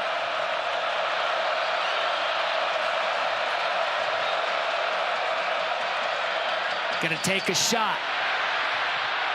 And a flag on the play, which has been the theme throughout the night. It was Sam James who caught the touchdown. Shamari Connor going to get hit with the flag. West Virginia comes out and runs the same type of concept in terms of the slot fade. The number 2 wide receiver. Number 25. Defense, 15-yard penalty from the previous spot. How about it? First down. Shamari Connor, someone who can play 3 different positions. You see him here. You can't impede the wide receiver's attempt to make a catch and make a play on the football. He had good coverage. Just had to try and find a way to stay off of the wide receiver, keep him in phase, keep him under control, and make a play on the ball. Easier said than done, obviously. West Virginia now 5 first downs by penalty. Moves the ball to the 30. That's C.J. Donaldson, good cutback. Boy, is this freshman good. Here goes Donaldson. Cuts back for 18, eventually brought down by Connor. And again, C.J. Donaldson showing why he is special. Whenever you have an outside zone type of run, the backside pursuit players, just in case that ball jumps outside, you have to make sure that you are playing with discipline and playing with good pursuit ankles. There you see Keontae Jenkins, he had a chance to stop that. Just missed the tackle. So no gain, 2nd and 10. Donaldson going to get a breather. We've seen Justin Johnson in the backfield a number of times tonight making plays. He's in now. Fake to Johnson, bring it back to Bryce Ford Wheaton, slip screen. Wheaton has space. Bryce Ford Wheaton. First down, West Virginia, gain of 10. Keontae Jenkins again read the play perfectly, just missing the tackle in the open field. They are calling plays quick as it's Johnson up the middle. And he was marked short of the first down. He'll get a first down there after a gain of 3. I'll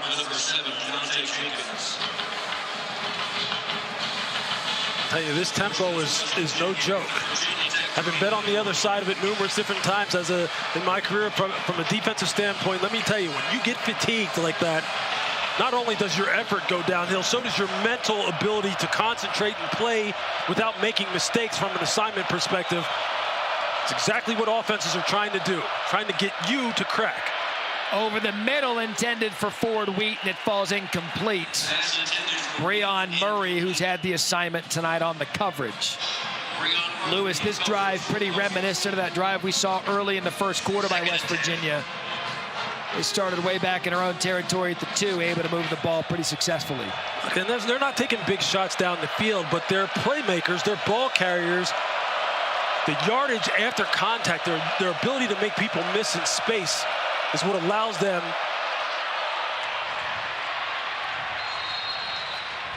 Donaldson again. 7 on the play. Had a little bit of a wham concept in there, and Dax Holyfield just taking on the block from O'Loughlin. You see Nasir Peoples again, just having to come downhill and fill on this big boy all night long, that being C.J. Donaldson. I'm telling you, this young man came into the night with some eye-popping statistics. And tonight, he is putting on a show and showing you why he's one of the most dynamic players in college football. Can Virginia Tech's defense get off the field again? It's C.J. Donaldson, and he is stopped. Donaldson met at the line of scrimmage. So no gain for Donaldson. Bring it up a 4th and short. That's a nice job by defensive end C.J. McCray. You're going to see him just come and crash down inside, play square to the line of scrimmage. The interior of the defensive line did a good job of holding the point of attack, and then the edge players can come and crash down from the outside. So Neil Brown's keeping the offense on the field, 4th and 3.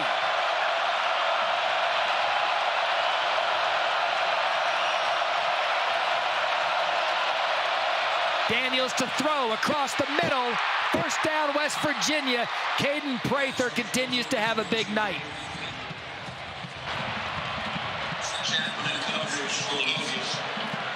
Caden Prather is a special athlete. He's just a special athlete in one-on-one. They're going to take their chances with him one-on-one against a guy like Armani Chapman. Just watch the release. Take him hard outside, put on the brakes, come right back inside. I mean, this is a kid who's 6'4", 200+ pounds, moving like a small wide receiver. That's difficult to defend one-on-one. I don't care who you are. 2 tight ends now for West Virginia. The fake to Johnson. They go to one of the tight ends out of the backfield. That's Mike O'Loughlin. And West Virginia moving the ball on the Hokies. Gain of 14. O'Loughlin brings another one in. 3 catches, 35 yards for him. Now C.J. Donaldson running the ball hard, right? You have the Virginia Tech defense thinking, we got to stop the run, stop the run. They call an RPO. Bring O'Loughlin across the formation. J.T. Daniels pulls it. And now you're out the gate. See, now you got Virginia Tech's defense where you want them. Because the running game is hitting. Now the RPO game will go. And you give it to Donaldson off the right side. Nice job again by the Hokies. Taiwan Garbett, initial pursuit. You love the character and the effort with which Virginia Tech's defense plays. Injured West Virginia Mountaineer on the field. Timeout on the field. That looks like C.J. Donaldson. We'll let the trainers get to him. We'll step aside, come back after this. C.J. Donaldson made his way to the injury tent to have what looks Lewis his left wrist looked at after bracing it and falling on it. Yeah, you see him here trying to keep his balance. Looks like he gets it trapped up underneath him. Obviously, we're not going to speculate as to the severity, but hopefully he can return to this football game. It's the 12th play of the drive that started at the 13. It's Johnson in the backfield. Quick flip. And again, the Hokies there. Dax Hollifield on the tackle. They went for Sam James. Brings up 3rd and goal. Well, that's a nice play by Dax Hollifield on the jet sweep. You saw him just track and pace that right from the get-go and had a good beat on it. Those are the kind of plays they've been making down in the red area for the most part, where they have been pretty good today. Lewis, another opportunity for West Virginia inside the 10. 3rd and goal. We're looking at the play clock. The official runs in to stop the play. And reset the play clock to 25 seconds. It'll start on my signal. Now you're going to hear the fans booing because earlier in the first half, Virginia Tech wanted the same thing, what they thought was a play clock malfunction. Now West Virginia gets the benefit of the doubt. We'll do this all over again, 3rd and goal.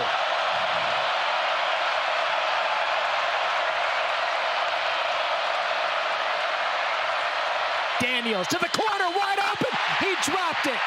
Mike O'Loughlin had a touchdown, and he dropped it. What a great route combination dialed up there by Graham Harrell. He had him wide open. You're going to see there is a coverage bust, likely by the linebacker, number 21, Lawson. You got to read that route distribution. You got to read it quickly down here inside the 10-yard line where things happen quick. Graham Harrell had the perfect play call. They just missed it. Casey Legg on for the 26-yard field goal, and it's good. But again, West Virginia, opportunity to put 6 on the board. Settle for 3, 16-7. Mountaineers midway through the third quarter. It's Game Flow brought to you by Progressive in Lewis. It's about JT Daniels, who's looked good, but West Virginia hasn't been able to capitalize. Yeah, I mean, he's completed passes to 7 different receivers. He's 19 of 29 for 177 yards. They have taken what Virginia Tech has given them for the most part, which is the short to intermediate pass game.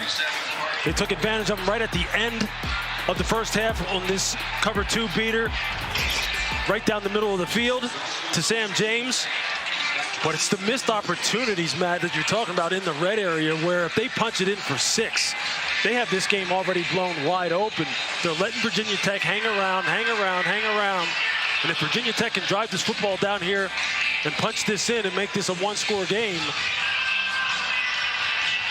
West Virginia will have nobody to blame but themselves for not taking advantage of opportunities. Possession of the first half where they had to settle for a 23-yard field goal when they had goal to go. So we'll see if those come back to haunt them. Virginia Tech receives the punt, gets it across the other side of the 20 by Bryce Duke. And Lewis, you bring up the point. West Virginia unable to cash in with touchdowns, which now with Grant Wells and Virginia Tech coming out, it's only 16-7. Everything is still right there. It sure is. And look, they have had success on the perimeter throwing the football. They got to get Caleb Smith back involved, get Christian Moss back involved, take the shots to Jaden Blue, take the shots to Lofton because they have been there. Caleb, 5 receptions, 70 yards. Again, a designed run for Grant Wells. We've seen this a couple of times tonight. That one worked well. Lee Koba brings him down.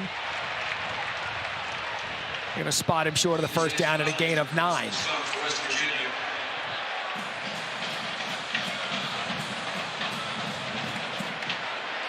I mean, they are hell-bent on getting that running game going by any means necessary. Just 22 yards total on the ground tonight for the Hokies. Brings up 2nd and 1. Back to throw. Out of the backfield, that's King. Able to make a man miss. First down, Virginia Tech. You can see the natural burst that this young man has. As soon as he got his shoulders squared to the line of scrimmage and got vertical, he was about to kick it into high gear. That's all that they need to do is get some completions, get the ball in the hands of their playmakers, make this West Virginia secondary prove that it can communicate, play consistently, and make tackles. There's no doubt about it that Keyshawn King is their home run threat. Going to run on first down, a gain of 2. Koba, the first man in on it. They just cannot get any movement at the point of attack against the big 3 of Jefferson, Sean Martin, and Dante Stills. It's just not there.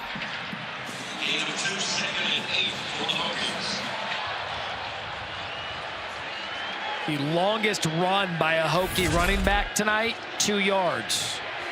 Longest run overall by the quarterback. Grant Wells out of the backfield. It's King. He's got a block. Here goes King. Has space. And another big gain out of their home run threat. Lewis, you said it. Get him the ball by any means possible. Stephen Gosnell, key block at a gain of 20. Yeah, you know, I think Virginia Tech fans were holding their breath. It looked like they could have gotten Gosnell on the holding penalty out on the perimeter. But nevertheless, they get Keyshawn King out in space, let him go to work. King a breather, Holston in. Ball at the 37. Wells just throws that over Holston's head. Exree low on the coverage. Let's take a look at that play a second ago by Keyshawn King. You said the block by Gosnell could have been called a hold, but either way, they're getting King the ball and finding a way. Yeah, exactly. Look, he let go of it right at the last minute. But yeah, this is the game plan that offensive coordinator Tyler Bowen has to use. Get the ball out on the perimeter.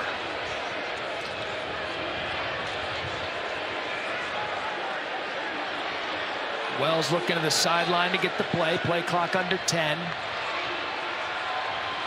Has plenty of time. Good job by the offensive line. Takes a shot to 12. It falls incomplete. There's the flag. That was intended for Gosnell. And Rashad Ajayi does not like it. But it's going to be a penalty and another first down by a penalty. Number 4, defense. 15-yard penalty from previous spot. Automatic. First down. Look, there's no need for Rashad Ajayi to panic here. He's in perfect position. He's in perfect position on the 7 route. Don't grab the arm, just run with him. Lean into him, run with him, stay in phase, play the football. You don't have to arm bar him, you don't have to hook him. Those are the kind of things that defensive backs have to be consistent with. Otherwise, you're just giving up easy yardage. Wells intended for Smith, incomplete. And Lewis, if you're talking about a storyline that we can focus on here in the second half, so many of these penalties, they're the big penalties that move the chains. They're not 5 yards here and there. They're pass interference, 15 yards, extending drives, and oftentimes 3rd and long, giving them a first down. What Neil Brown said, the thing we have to eliminate are penalties and turnovers. We saw it in the first game of the year when we watched West Virginia match up against Pitt, and Neil Brown brought it up to us immediately in our call with him. Quick out to King, bobbles it, and they're going to rule it incomplete. Rolling on the field is an incomplete forward pass, 3rd down. What a nice job by Aubrey Burks right there, just in case. Had they been able to get this ball, just take a little bit off of it, it looks like Wells fired that pretty quickly and got on King a little bit too fast. Maybe he's able to make a move on Aubrey Burks and get out around the corner. So 3rd down and 10. And wouldn't you know it, a flag.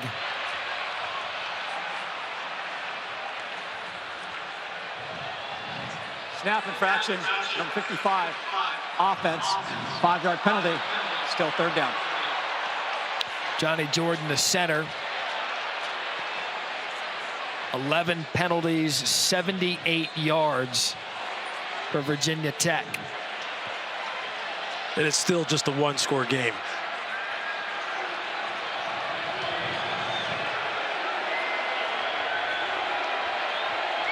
That makes it 3rd and 15.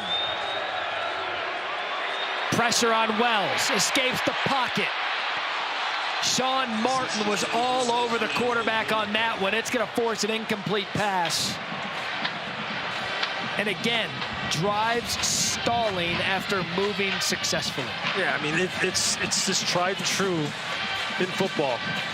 It's so hard to drive the length of the field and then be efficient when you get down in the high red zone, in the red zone area, let alone when you're committing penalties and just backing yourself up and shooting yourself in the foot.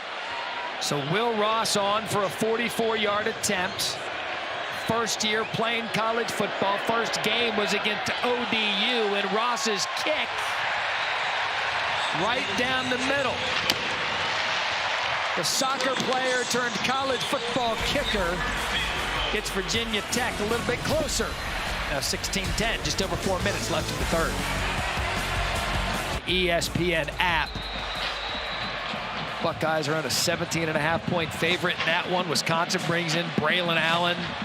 Can Graham Mertz have a game? You know, Jimmy Leonard's defense is going to play well. That'll be a fun one to watch on Saturday night. So field goal good, 16-10, West Virginia. Throughout the night, we've seen JT Daniels play with precision. Perhaps, Harry, it's because he sees with precision. Guys, he's seeing with precision. I'm seeing with precision right now because of these special sport performance contact lenses that a lot of the West Virginia players are wearing tonight. It's mostly the skill guys. The lead athletic trainer, Vince Blankenship, has started to get them to wear them. Basically, it helps block out UV light, blue light. It also helps with the stadium lights, the glare. You have guys like Sam James, Bryce Ford Wheaton, Wes McCormick all wearing them tonight. It helps them focus on the ball by getting rid of the background noise. And shout out to Zach Foster, the assistant head athletic trainer, for getting me my own pair. I got pairs for you guys as well. I'll pass. And you need to be baptized on Sundays with those red eyes. I'll sport those bad boys, though. A nice play on first down by Justin Johnson, and they'll do anything nowadays to get an edge. I'd love to hear what they'll, you know what, maybe I will try him just for fun.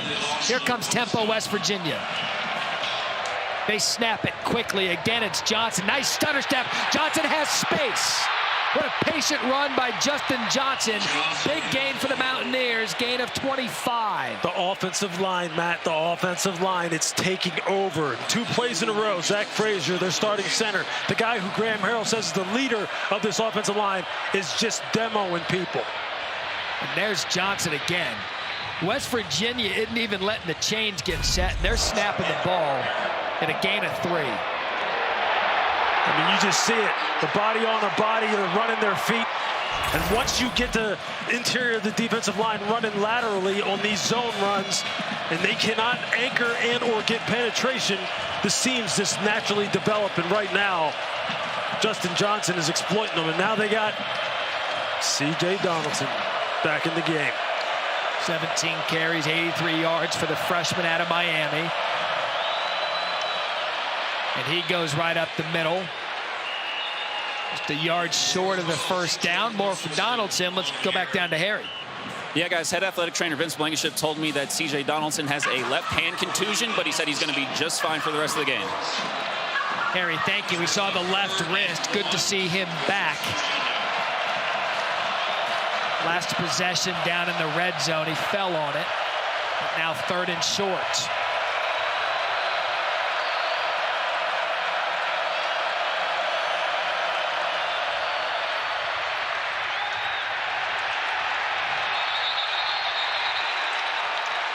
Lewis, that's going to be close.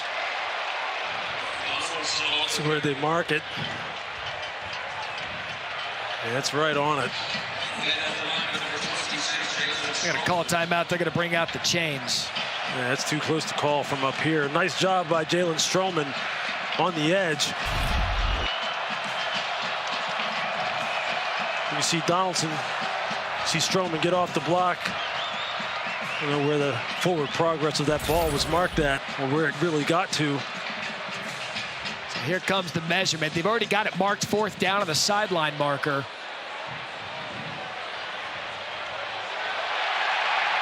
And we're talking about inches.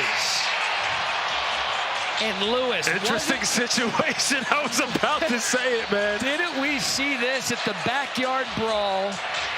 4th and inches. I'm telling you, it may have been right about this part of the field. What did we say? What did I say to Neil Brown? Hey, man, no one was stopping C.J. Donaldson in the pit game. I would have went for it. What he said we were hard on him. He said we were hard on him up here in the booth. It looks like they left him in the game this time. So here we go. Eerily reminiscent of the backyard brawl. 4th and inches. Do they give it to him? Ball at the 34. Here goes quarterback sneak. Flag on the play. West Virginia moved. I think it was the left guard, Gamitter. Looks like he left early. That's who they're going to call.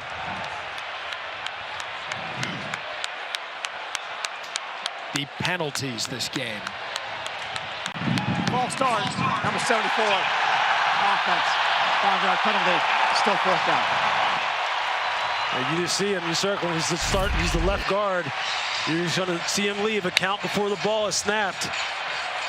Right there.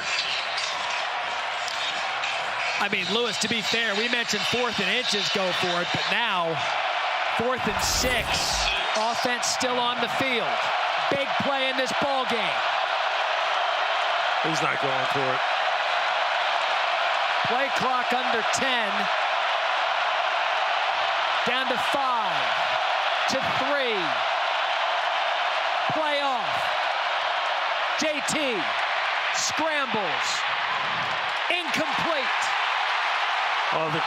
And a flag on the play. They're going to get Dax Holyfield for roughing the passer. Late hit. And he pulled him up perfectly. He did a nice job of getting out on the edge and getting JT to pull up. The passer, number 4. So they do get Dax Holyfield penalty from the previous spot. Automatic first down. Another first down via big penalty. Let's have a look. Yeah, he gets him right up underneath the chin there, Matt. I mean, It's an easy call to make for the referee. He didn't really need to touch him. I mean, it's just so hard. It's hard to pull off. If you understand the mentality of a guy like Holifield when he's coming in there like that, he sees the quarterback. He's coming downhill 100 miles an hour. Man, that's a costly penalty for Virginia Tech. For West Virginia, it's 1st and 10. Now they're rolling again. 6th first down by way of penalty for the Mountaineers. Can Daniels take advantage? Pocket collapses. Daniels goes down. That's Mr. Lunch Pail, Taiwan Garbett.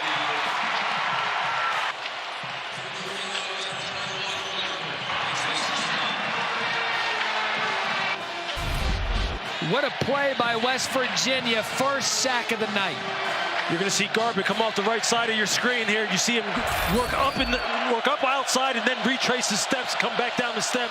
That's perfect textbook pass rushing technique as far as understanding where the quarterback is in the pocket. That's why Garbett is the lunch pail owner.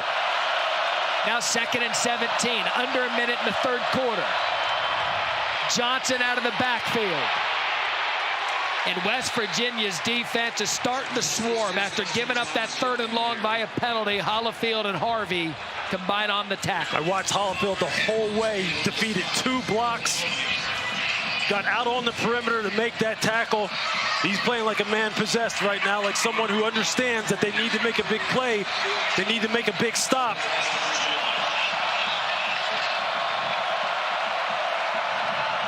Approaching 10 seconds left in the quarter. 3rd and 14. And they're content with letting the clock run out.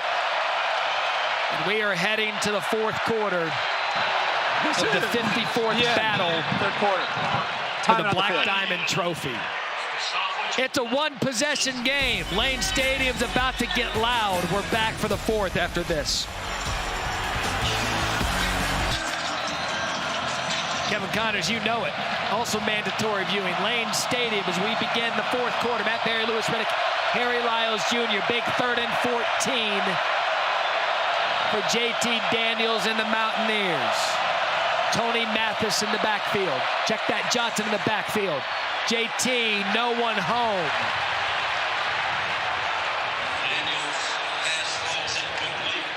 And there's another penalty flag on the field. Are you going to get hands to the face? You're going to get another penalty on Virginia Tech here. Personal foul. Hands to the face. Number 3, defense. 15-yard penalty from the previous spot. Automatic first down. I mean, at this point, Lewis, you're just half the distance to the goal. First down. You see Pollard coming off the defensive right side. You're going to see his hands just get up in the face of Wyatt Milam. He's it. That's right on the bottom of the face mask. I mean, he's there just as plain as day. So many second chances for the Mountaineers. Roughing the passer, move the chains, first down. Hands to the face, first down. That's 13 penalties for 107 yards on the Hokies and new life for West Virginia.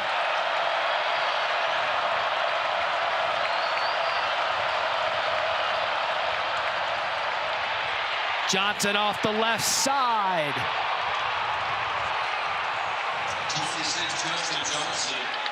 Brought down by Keller and a gain of 8. It's a nice block by offensive tackle Wyatt Milam on Taiwan Garbett, allowing Justin Johnson to get out there on the perimeter and gain the 8 yards you're talking about. Look, I mean, they've been on the field a lot of snaps here. This offensive line has been very dominant this entire game, and right now they're starting to impose their will again in the run game. Can West Virginia take advantage of short yardage to go? Johnson says, yes, we can. Touchdown Mountaineers, 6 yards for Johnson. And West Virginia finally able to punch it in and take advantage of a couple costly penalties for Virginia Tech. I mean, you just see the blocking at the point of attack. I mean, it's just been the same story all night long. Bodies on bodies. Running backs reading the blocks perfectly, getting the ball north and south. This running game is basically taken over. 9 plays, 75 yards. We go back, Lewis, to the roughing the passer. That was on 4th down. Remember now, 4th and 6 after West Virginia committed a penalty and backed it up. Neil Brown still went for it. They get the 1st down, and then the hands to the face. Yeah, I mean, those are self-inflicted wounds. Absolutely. I mean, that's just the kind of thing that you just can't overcome against a team as talented as West Virginia that has the running game clicking like it's clicking. I mean, they've got 3 running backs right now that are really just game breakers that can run inside and run outside between Mathis Johnson and C.J. Donaldson. And with the way this offensive line is playing,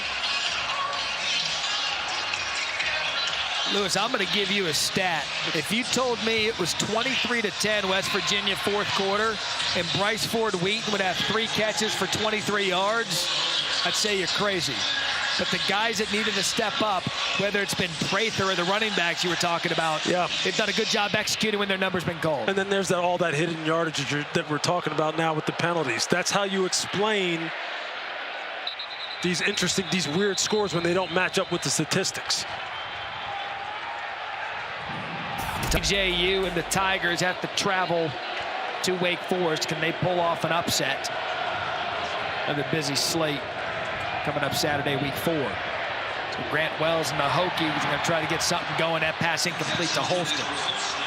Wesley McCormick on the cover. I mean, just think about this from Virginia Tech's perspective. 7 first downs via penalty allowed in this football game is the most they have allowed in a game in the last 15 seasons.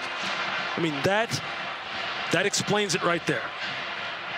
That's the kind of thing, again, like I said, you go up against a team as talented as West Virginia. Don't talk to me about their record. We've seen West Virginia now play twice. This is a very, very talented football team.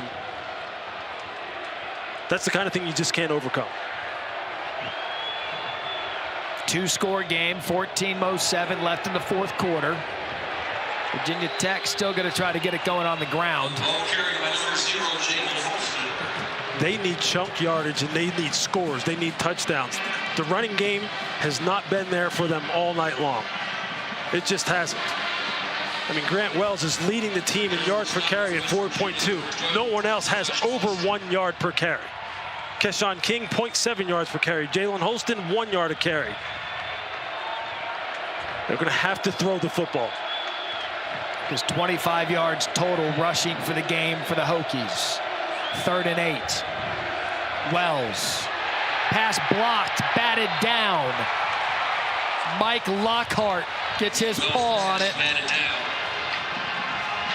And Lewis, you get the sense right now with 13:23 left, West Virginia has the Hokies on the ropes. Yeah, they do. And now, because you know it's going to primarily become a passing game, the defensive line, which is the strength of this defense, now knows what they need to do. Nice job by Lockhart. Doesn't get any push on the pocket, gets stalemated. Now just match the quarterback's throwing motion, get your hand up in the air, see if you can get a batted pass, and he gets one. Virginia Tech punting into the wind. Reese Smith wisely lets it bounce. And that's going to be really good field position for West Virginia. Punt of 30. Mountaineers up 23-10 here in the 4th quarter. Still a 2-score game here in the 4th quarter. Virginia Tech's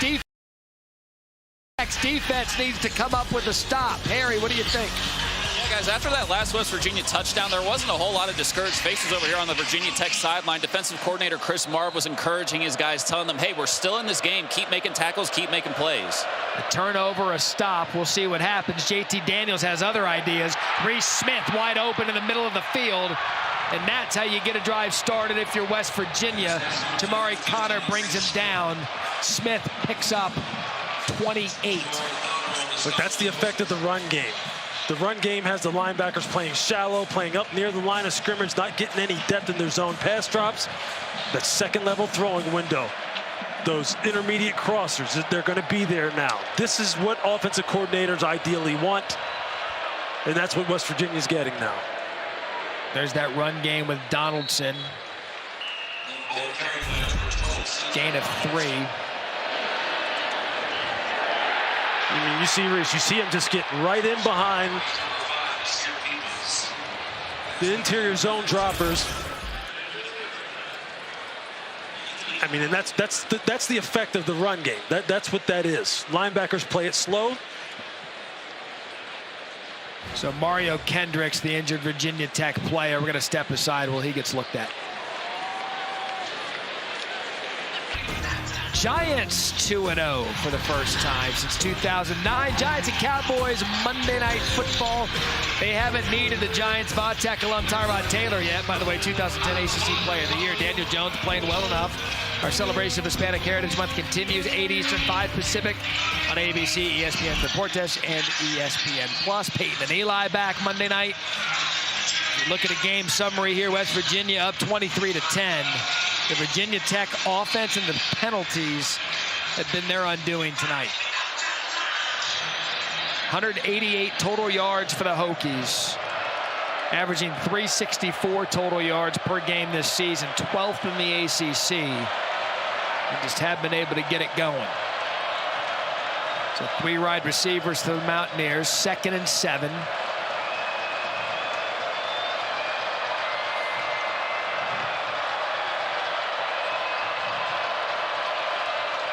You wonder if Graham Harrell will take that shot to put this thing away.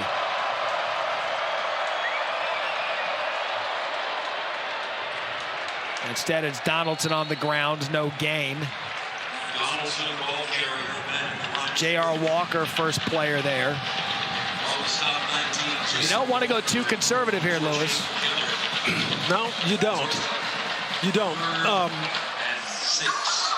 And I don't think Graham Harrell will. I think, look, I think right now JT Daniels is making some good decisions as far as deciding whether or not he wants to run the ball versus the front, versus the coverage that they're getting, whether they can take the shots. You can see Virginia Tech is trying to discourage them from taking shots on the outside with their 2 high safeties. So they're running the football, and they're running it very well. Still just a 2-score game. They're going to run it on 3rd down. C.J. Donaldson. Big hit by Virginia Tech. That was Chamari Connor coming up and lowering his shoulder pad, bringing up 4th down. So West Virginia again going to be forced to have a field goal. That's the character and attitude with which this defense has historically played and continues to play with. Chamari Connor just comes down. I mean, you can't draw it up any better than that. You can't. And at this point in the game, I can assure you, hitting a 240-pound back that's been running like C.J. Donaldson has been running doesn't make you want to keep doing that. But that's why Chamari Connor is wearing that number 25. And one of their best players. Casey Legg on for the 38-yard attempt, and he has been money every time his name has been called tonight. And because of it, 26-10. Still Virginia Tech 2 scores out. But right now, it is all Mountaineers, 10-16 in the 4th quarter. So with the field goal, 26-10, not over for Virginia Tech. 2 touchdowns, 2-point conversions. By my math, that's 16. And it ties it up at 26. But Lewis, they're going to have to get aggressive throwing the ball. Yeah, chunk plays, they're going to have to figure out a way to get them. They were getting them early in the football game. They had some nice one-on-ones that the wide receivers were winning. I mean, where did Caleb Smith go? Where is Christian Moss gone? Where are the shot plays to Dawan Lofton? They have to figure out a way to get these guys in the deep part of the field. Speaking of Caleb Smith, he had an opportunity to pay tribute to teachers during Extra Yard for Teachers Week. She is very passionate about teaching and also, very passionate about being a mother. And she's made sure that she was there for me, from every step. I owe everything I have to teachers, School wasn't always the easiest thing for me, and, teachers that, really took time out of their day to make sure that I got what I needed to get from my education. And, it's ultimately led me being here at Virginia Tech. And, now I can say I'm a proud graduate of Virginia Tech, and I'm currently working on a master's. Another designed run for Grant Wells and another penalty flag on the play. You can get a holding on 72, Jesse Hansen. Number 72, offense, 10-yard penalty from the previous spot. Still 1st down. It's the most penalty yards in a game in the last 5 seasons, 112 yards at Wake Forest. That was eclipsed tonight. You saw Caleb Smith there, Extra Yard for Teachers Week, an annual back-to-school effort led by the College Football Playoff Foundation that brings college sports together to recognize and show appreciation to great teachers across the country. To support Extra Yard for Teachers recognition and resources and initiatives, follow the CFP Extra Yard or scan the QR code for more info.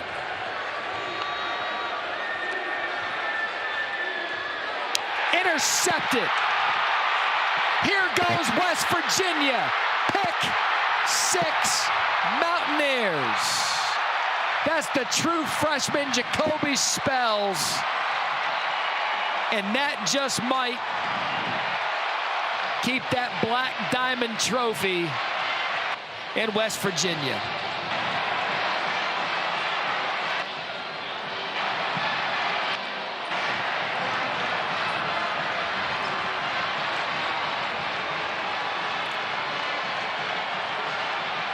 You've seen this West Virginia secondary start to dial in as the game is going on. Neil Brown referenced it going into the half. He said that he thought that the secondary started to settle down, maybe cover a little bit better.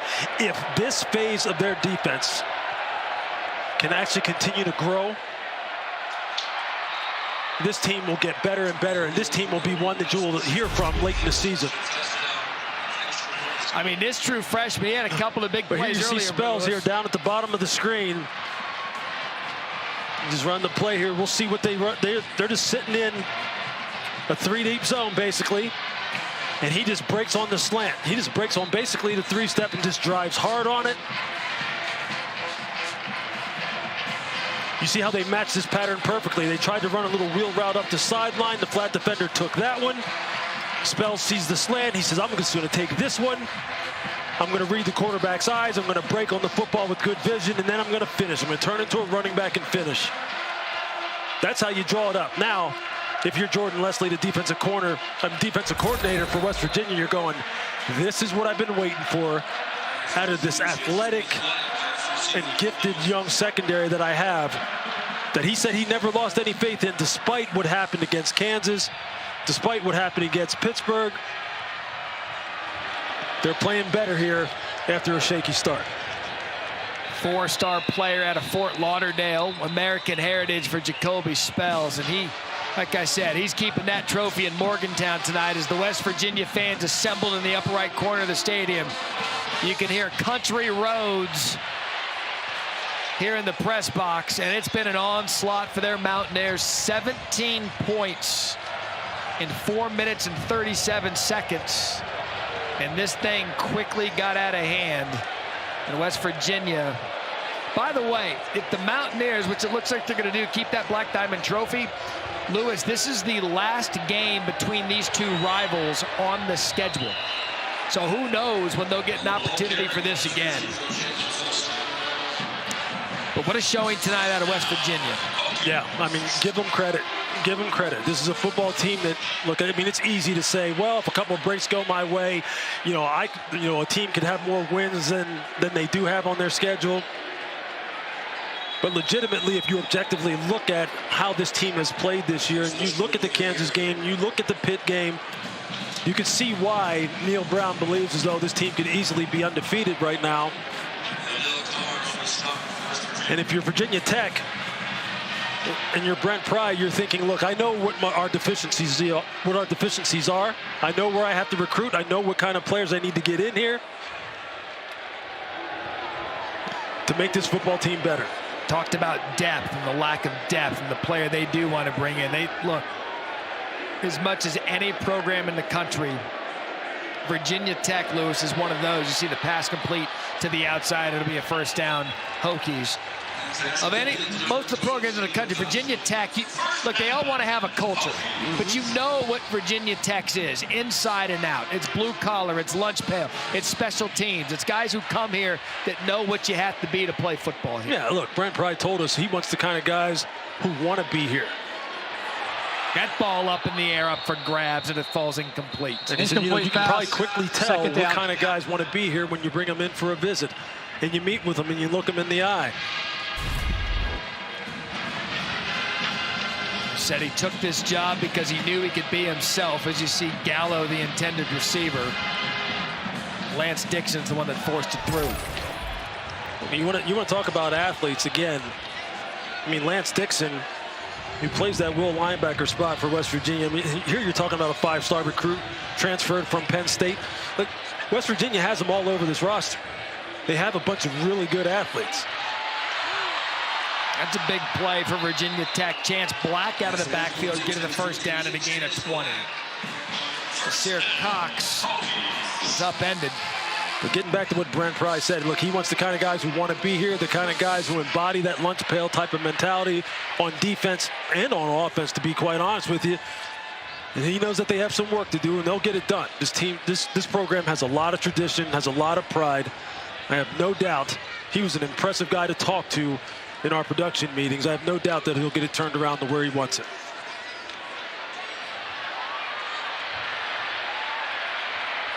Wells just going to throw that away.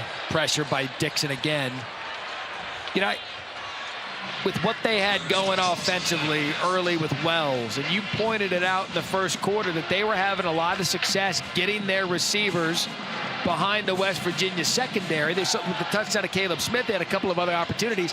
They didn't exploit that long. Yeah, you know, they didn't, and I also will give West Virginia credit, because a lot of times what happens when you have people getting behind your secondary, especially when you're playing primarily a lot of zone coverage, it's because secondary defenders are looking in the backfield, staring at the quarterback, whether it be because of play action fakes or just lack of discipline, and then people run by it. Clearly, they've gotten that cleaned up, because you haven't seen any deep shots get behind them since then. Pressure on Wells. He's going to be taken down. Taj Alston on the sack and a loss of 6. That's just an effort sack on the part of Taj Alston, beating Parker Clements. You see him start upfield and then come back inside and then just flatten down the line of scrimmage. You're going to see him at the top of your screen. He throws the rip. It doesn't work. He swims back inside. Understands where Grant Wells is in the pocket. That's his smart defensive line play. A very smart football snap on the part of Taj Alston, one of their better pass rushers. And we're showing Jordan Leslie there, defensive coordinator for West Virginia. Give him a lot of credit. He's been under some fire with some of the double-digit leads that have been lost. And you had talked about West Virginia's opportunities in the backyard brawl, certainly against Kansas. They came out tonight and played a good football game when they've had some lapses, penalties, when they didn't need it. Yeah, look, they settled down is what they did. It started to show a little bit at the end of the first half. Then they kept the momentum going here in the second half. I mean, it's amazing. It's amazing when you think about the kind of athletes that they have, that was their first interception of the season that they just took back for the pick 6 by Jacoby Spells. I mean, maybe it's a sign of things to come for them. 4th and 16. Wells trying to make a play. That's going to be incomplete. West Virginia going to get the ball back. Timeout on the field. So we're going to step aside here before JT Daniels and the offense get the ball. I want to talk about the Mountaineers and their schedule, what they have in front of them coming up next. Week 4 ACC Network College Football lineup. Pittsburgh hosts Rhode Island to start the day at noon Eastern. Miami trying to bounce back against Middle Tennessee. Today is capped off primetime matchup, Boston College in Tallahassee. What about Mike Norvell, what he's got going with the Seminoles? All of that ACC Network coming up this Saturday. As a look at the Black Diamond Trophy, symbolizes the region's rich coal heritage that they play for here in this rivalry. 54th meeting, C.J. Donaldson off the left side. West Virginia's largest win at Lane Stadium, 12 points in 1988. It looks as if they are well on their way to eclipsing that tonight, currently leading by 23. C.J. Donaldson has again gone over 100 yards. But up next for West Virginia, they've got the 9 days off because of the beauty of Thursday night football. Then they've got Texas. Now it's time for more Big 12 play. They dropped one against Kansas. You know they want that one back, but the Jayhawks are 3-0. But Lewis, here it comes. It's put up time for West Virginia after this game. Yeah, I mean, they get into the meat of their schedule. They're starting to hit their stride, though. Look, the strengths of the team coming into the season, or what you thought would have been their strengths, showed up in this game. Okay, the offensive line dominated in this game. The running back rotation dominated. Is under review. Potential targeting. That's what we need with 5:31. Yeah, I think they're looking at it at Jalen Stroman, number 26. That would be my guess. But no, West Virginia is starting to show what their strengths are. We knew that they had great perimeter players as far as the wide receivers were concerned. We knew the defensive line was strong. The linebacker position was going to continue to develop. It was this secondary, and they, in this second half, have taken a step. Right there, you see Stroman coming in. Oh, it's the crown of the helmet. Yep. Yeah, that's going to be easy. That's what I saw live. Let's bring in Matt Austin if he's still hanging out with us, just because I want to hear Matt Austin's voice. This one should be pretty simple, eh, Austin? This one checks all the boxes. He lowers his head. He attacks with force. There's an upward thrust. It's got everything. He's gonna be done for the night. Yeah. You know, these safeties have had to try and tackle these backs all night long. And they've been up to the challenge. They have not backed down. But that's just a clear violation. Something you can't get away with, you won't get away with. Maybe late in the game, frustration. Yeah, it all comes into play. Yeah, you just don't know. But this one's going to be pretty easy.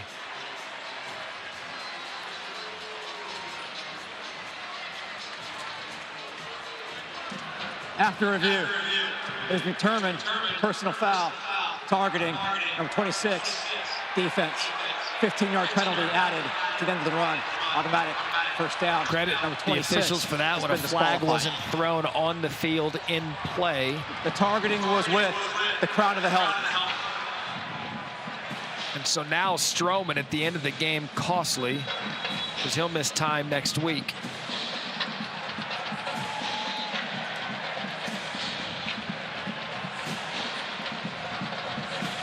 And it just, from the get-go, it piled on with Virginia Tech early with some of those penalties.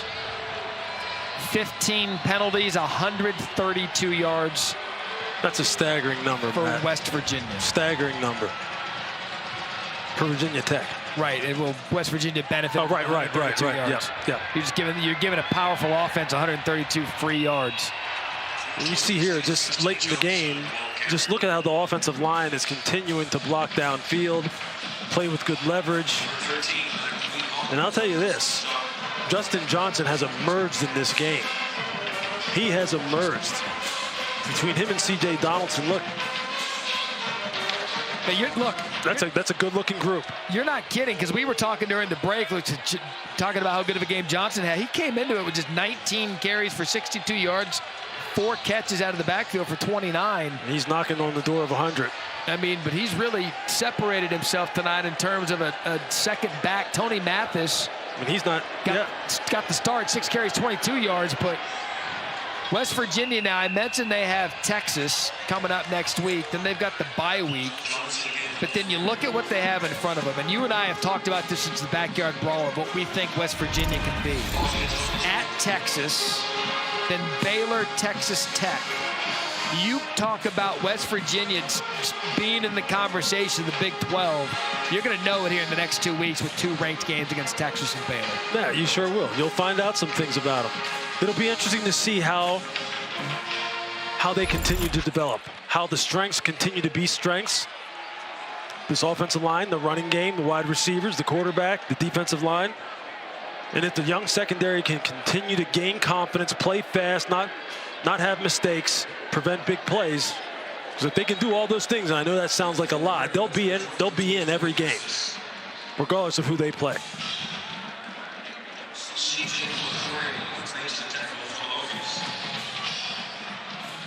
Yeah, you and I, talking through our first couple of games, we look at each other like, man, this West Virginia football team, they look good coming off the bus. Sure. They've got everything. Sure. You wanted to wait for them to put it all together. Yeah, I mean, we saw it unfold before our eyes, right? I mean, we watched the Pitt game. There were some close calls in that game. And Pittsburgh's going to be a good football team. And the Kansas game was interesting from a defensive perspective for West Virginia. There's Mathis. He's going to get a first down, West Virginia. Because as as tough a game as it was for them defensively, and their coaches admit that, against a unique offense that really presented some things to them that they weren't expecting, admittedly, and really has caught a lot of teams off guard with the way Kansas plays offense now. They still had a chance to win that football game.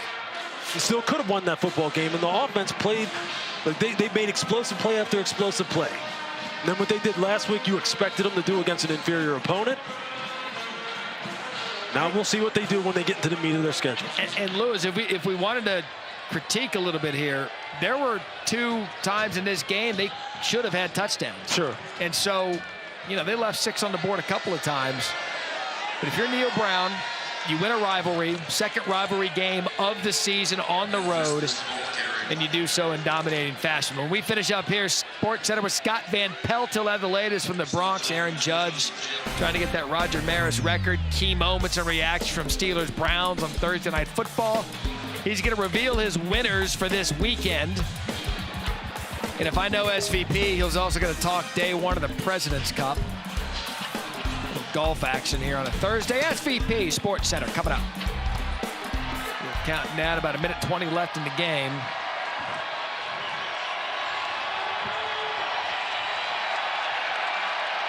And it is victory formation for the West Virginia Mountaineers. And what Neil Brown told us this week, if we can just get back to even. And they're going to do that tonight with an impressive performance.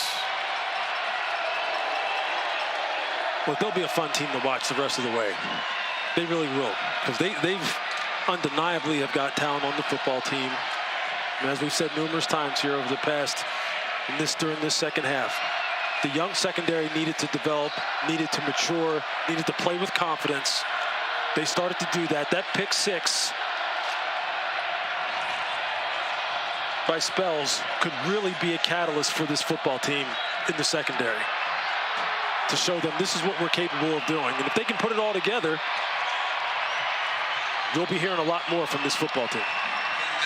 The record in this series in the battle for the Black Diamond Trophy, now West Virginia 30, 23-1. And we don't know what the future holds for this rivalry. It's the last one scheduled between the 2 schools. But on a night where Bryce Ford Wheaton was held in check, JT Daniels had to go to a couple of other players. Caden Prather relied on the running game.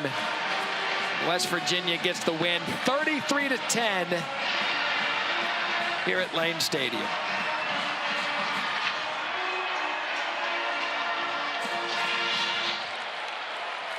These border rivalries are fun. It's one of the casualties of realignment in college football, that sometimes we don't get them as often as we want. There was a 12-year hiatus. They brought it back in 2017. West Virginia got the win last year at home. They go on the road and get the win again. You see Harry Lyles there with JT Daniels. We'll wait till they're set to talk to the quarterback. West Virginia faithful hanging out here in Lane Stadium. The game started with Enter Sandman. It's ending with Country Roads. Just how West Virginia wants it. Lewis, final thoughts. Keep an eye on the Mountaineers. Let's see how they continue to develop. If you're a Virginia Tech fan, give Brent Pry time to continue to develop and build out this program. But this is just a good college rivalry. It's too bad we won't see it for a while, but it was fun being here. Bucket list checked. For our entire Thursday night crew, I'm Matt Barry. Sports Center with Scott Van Pelt now.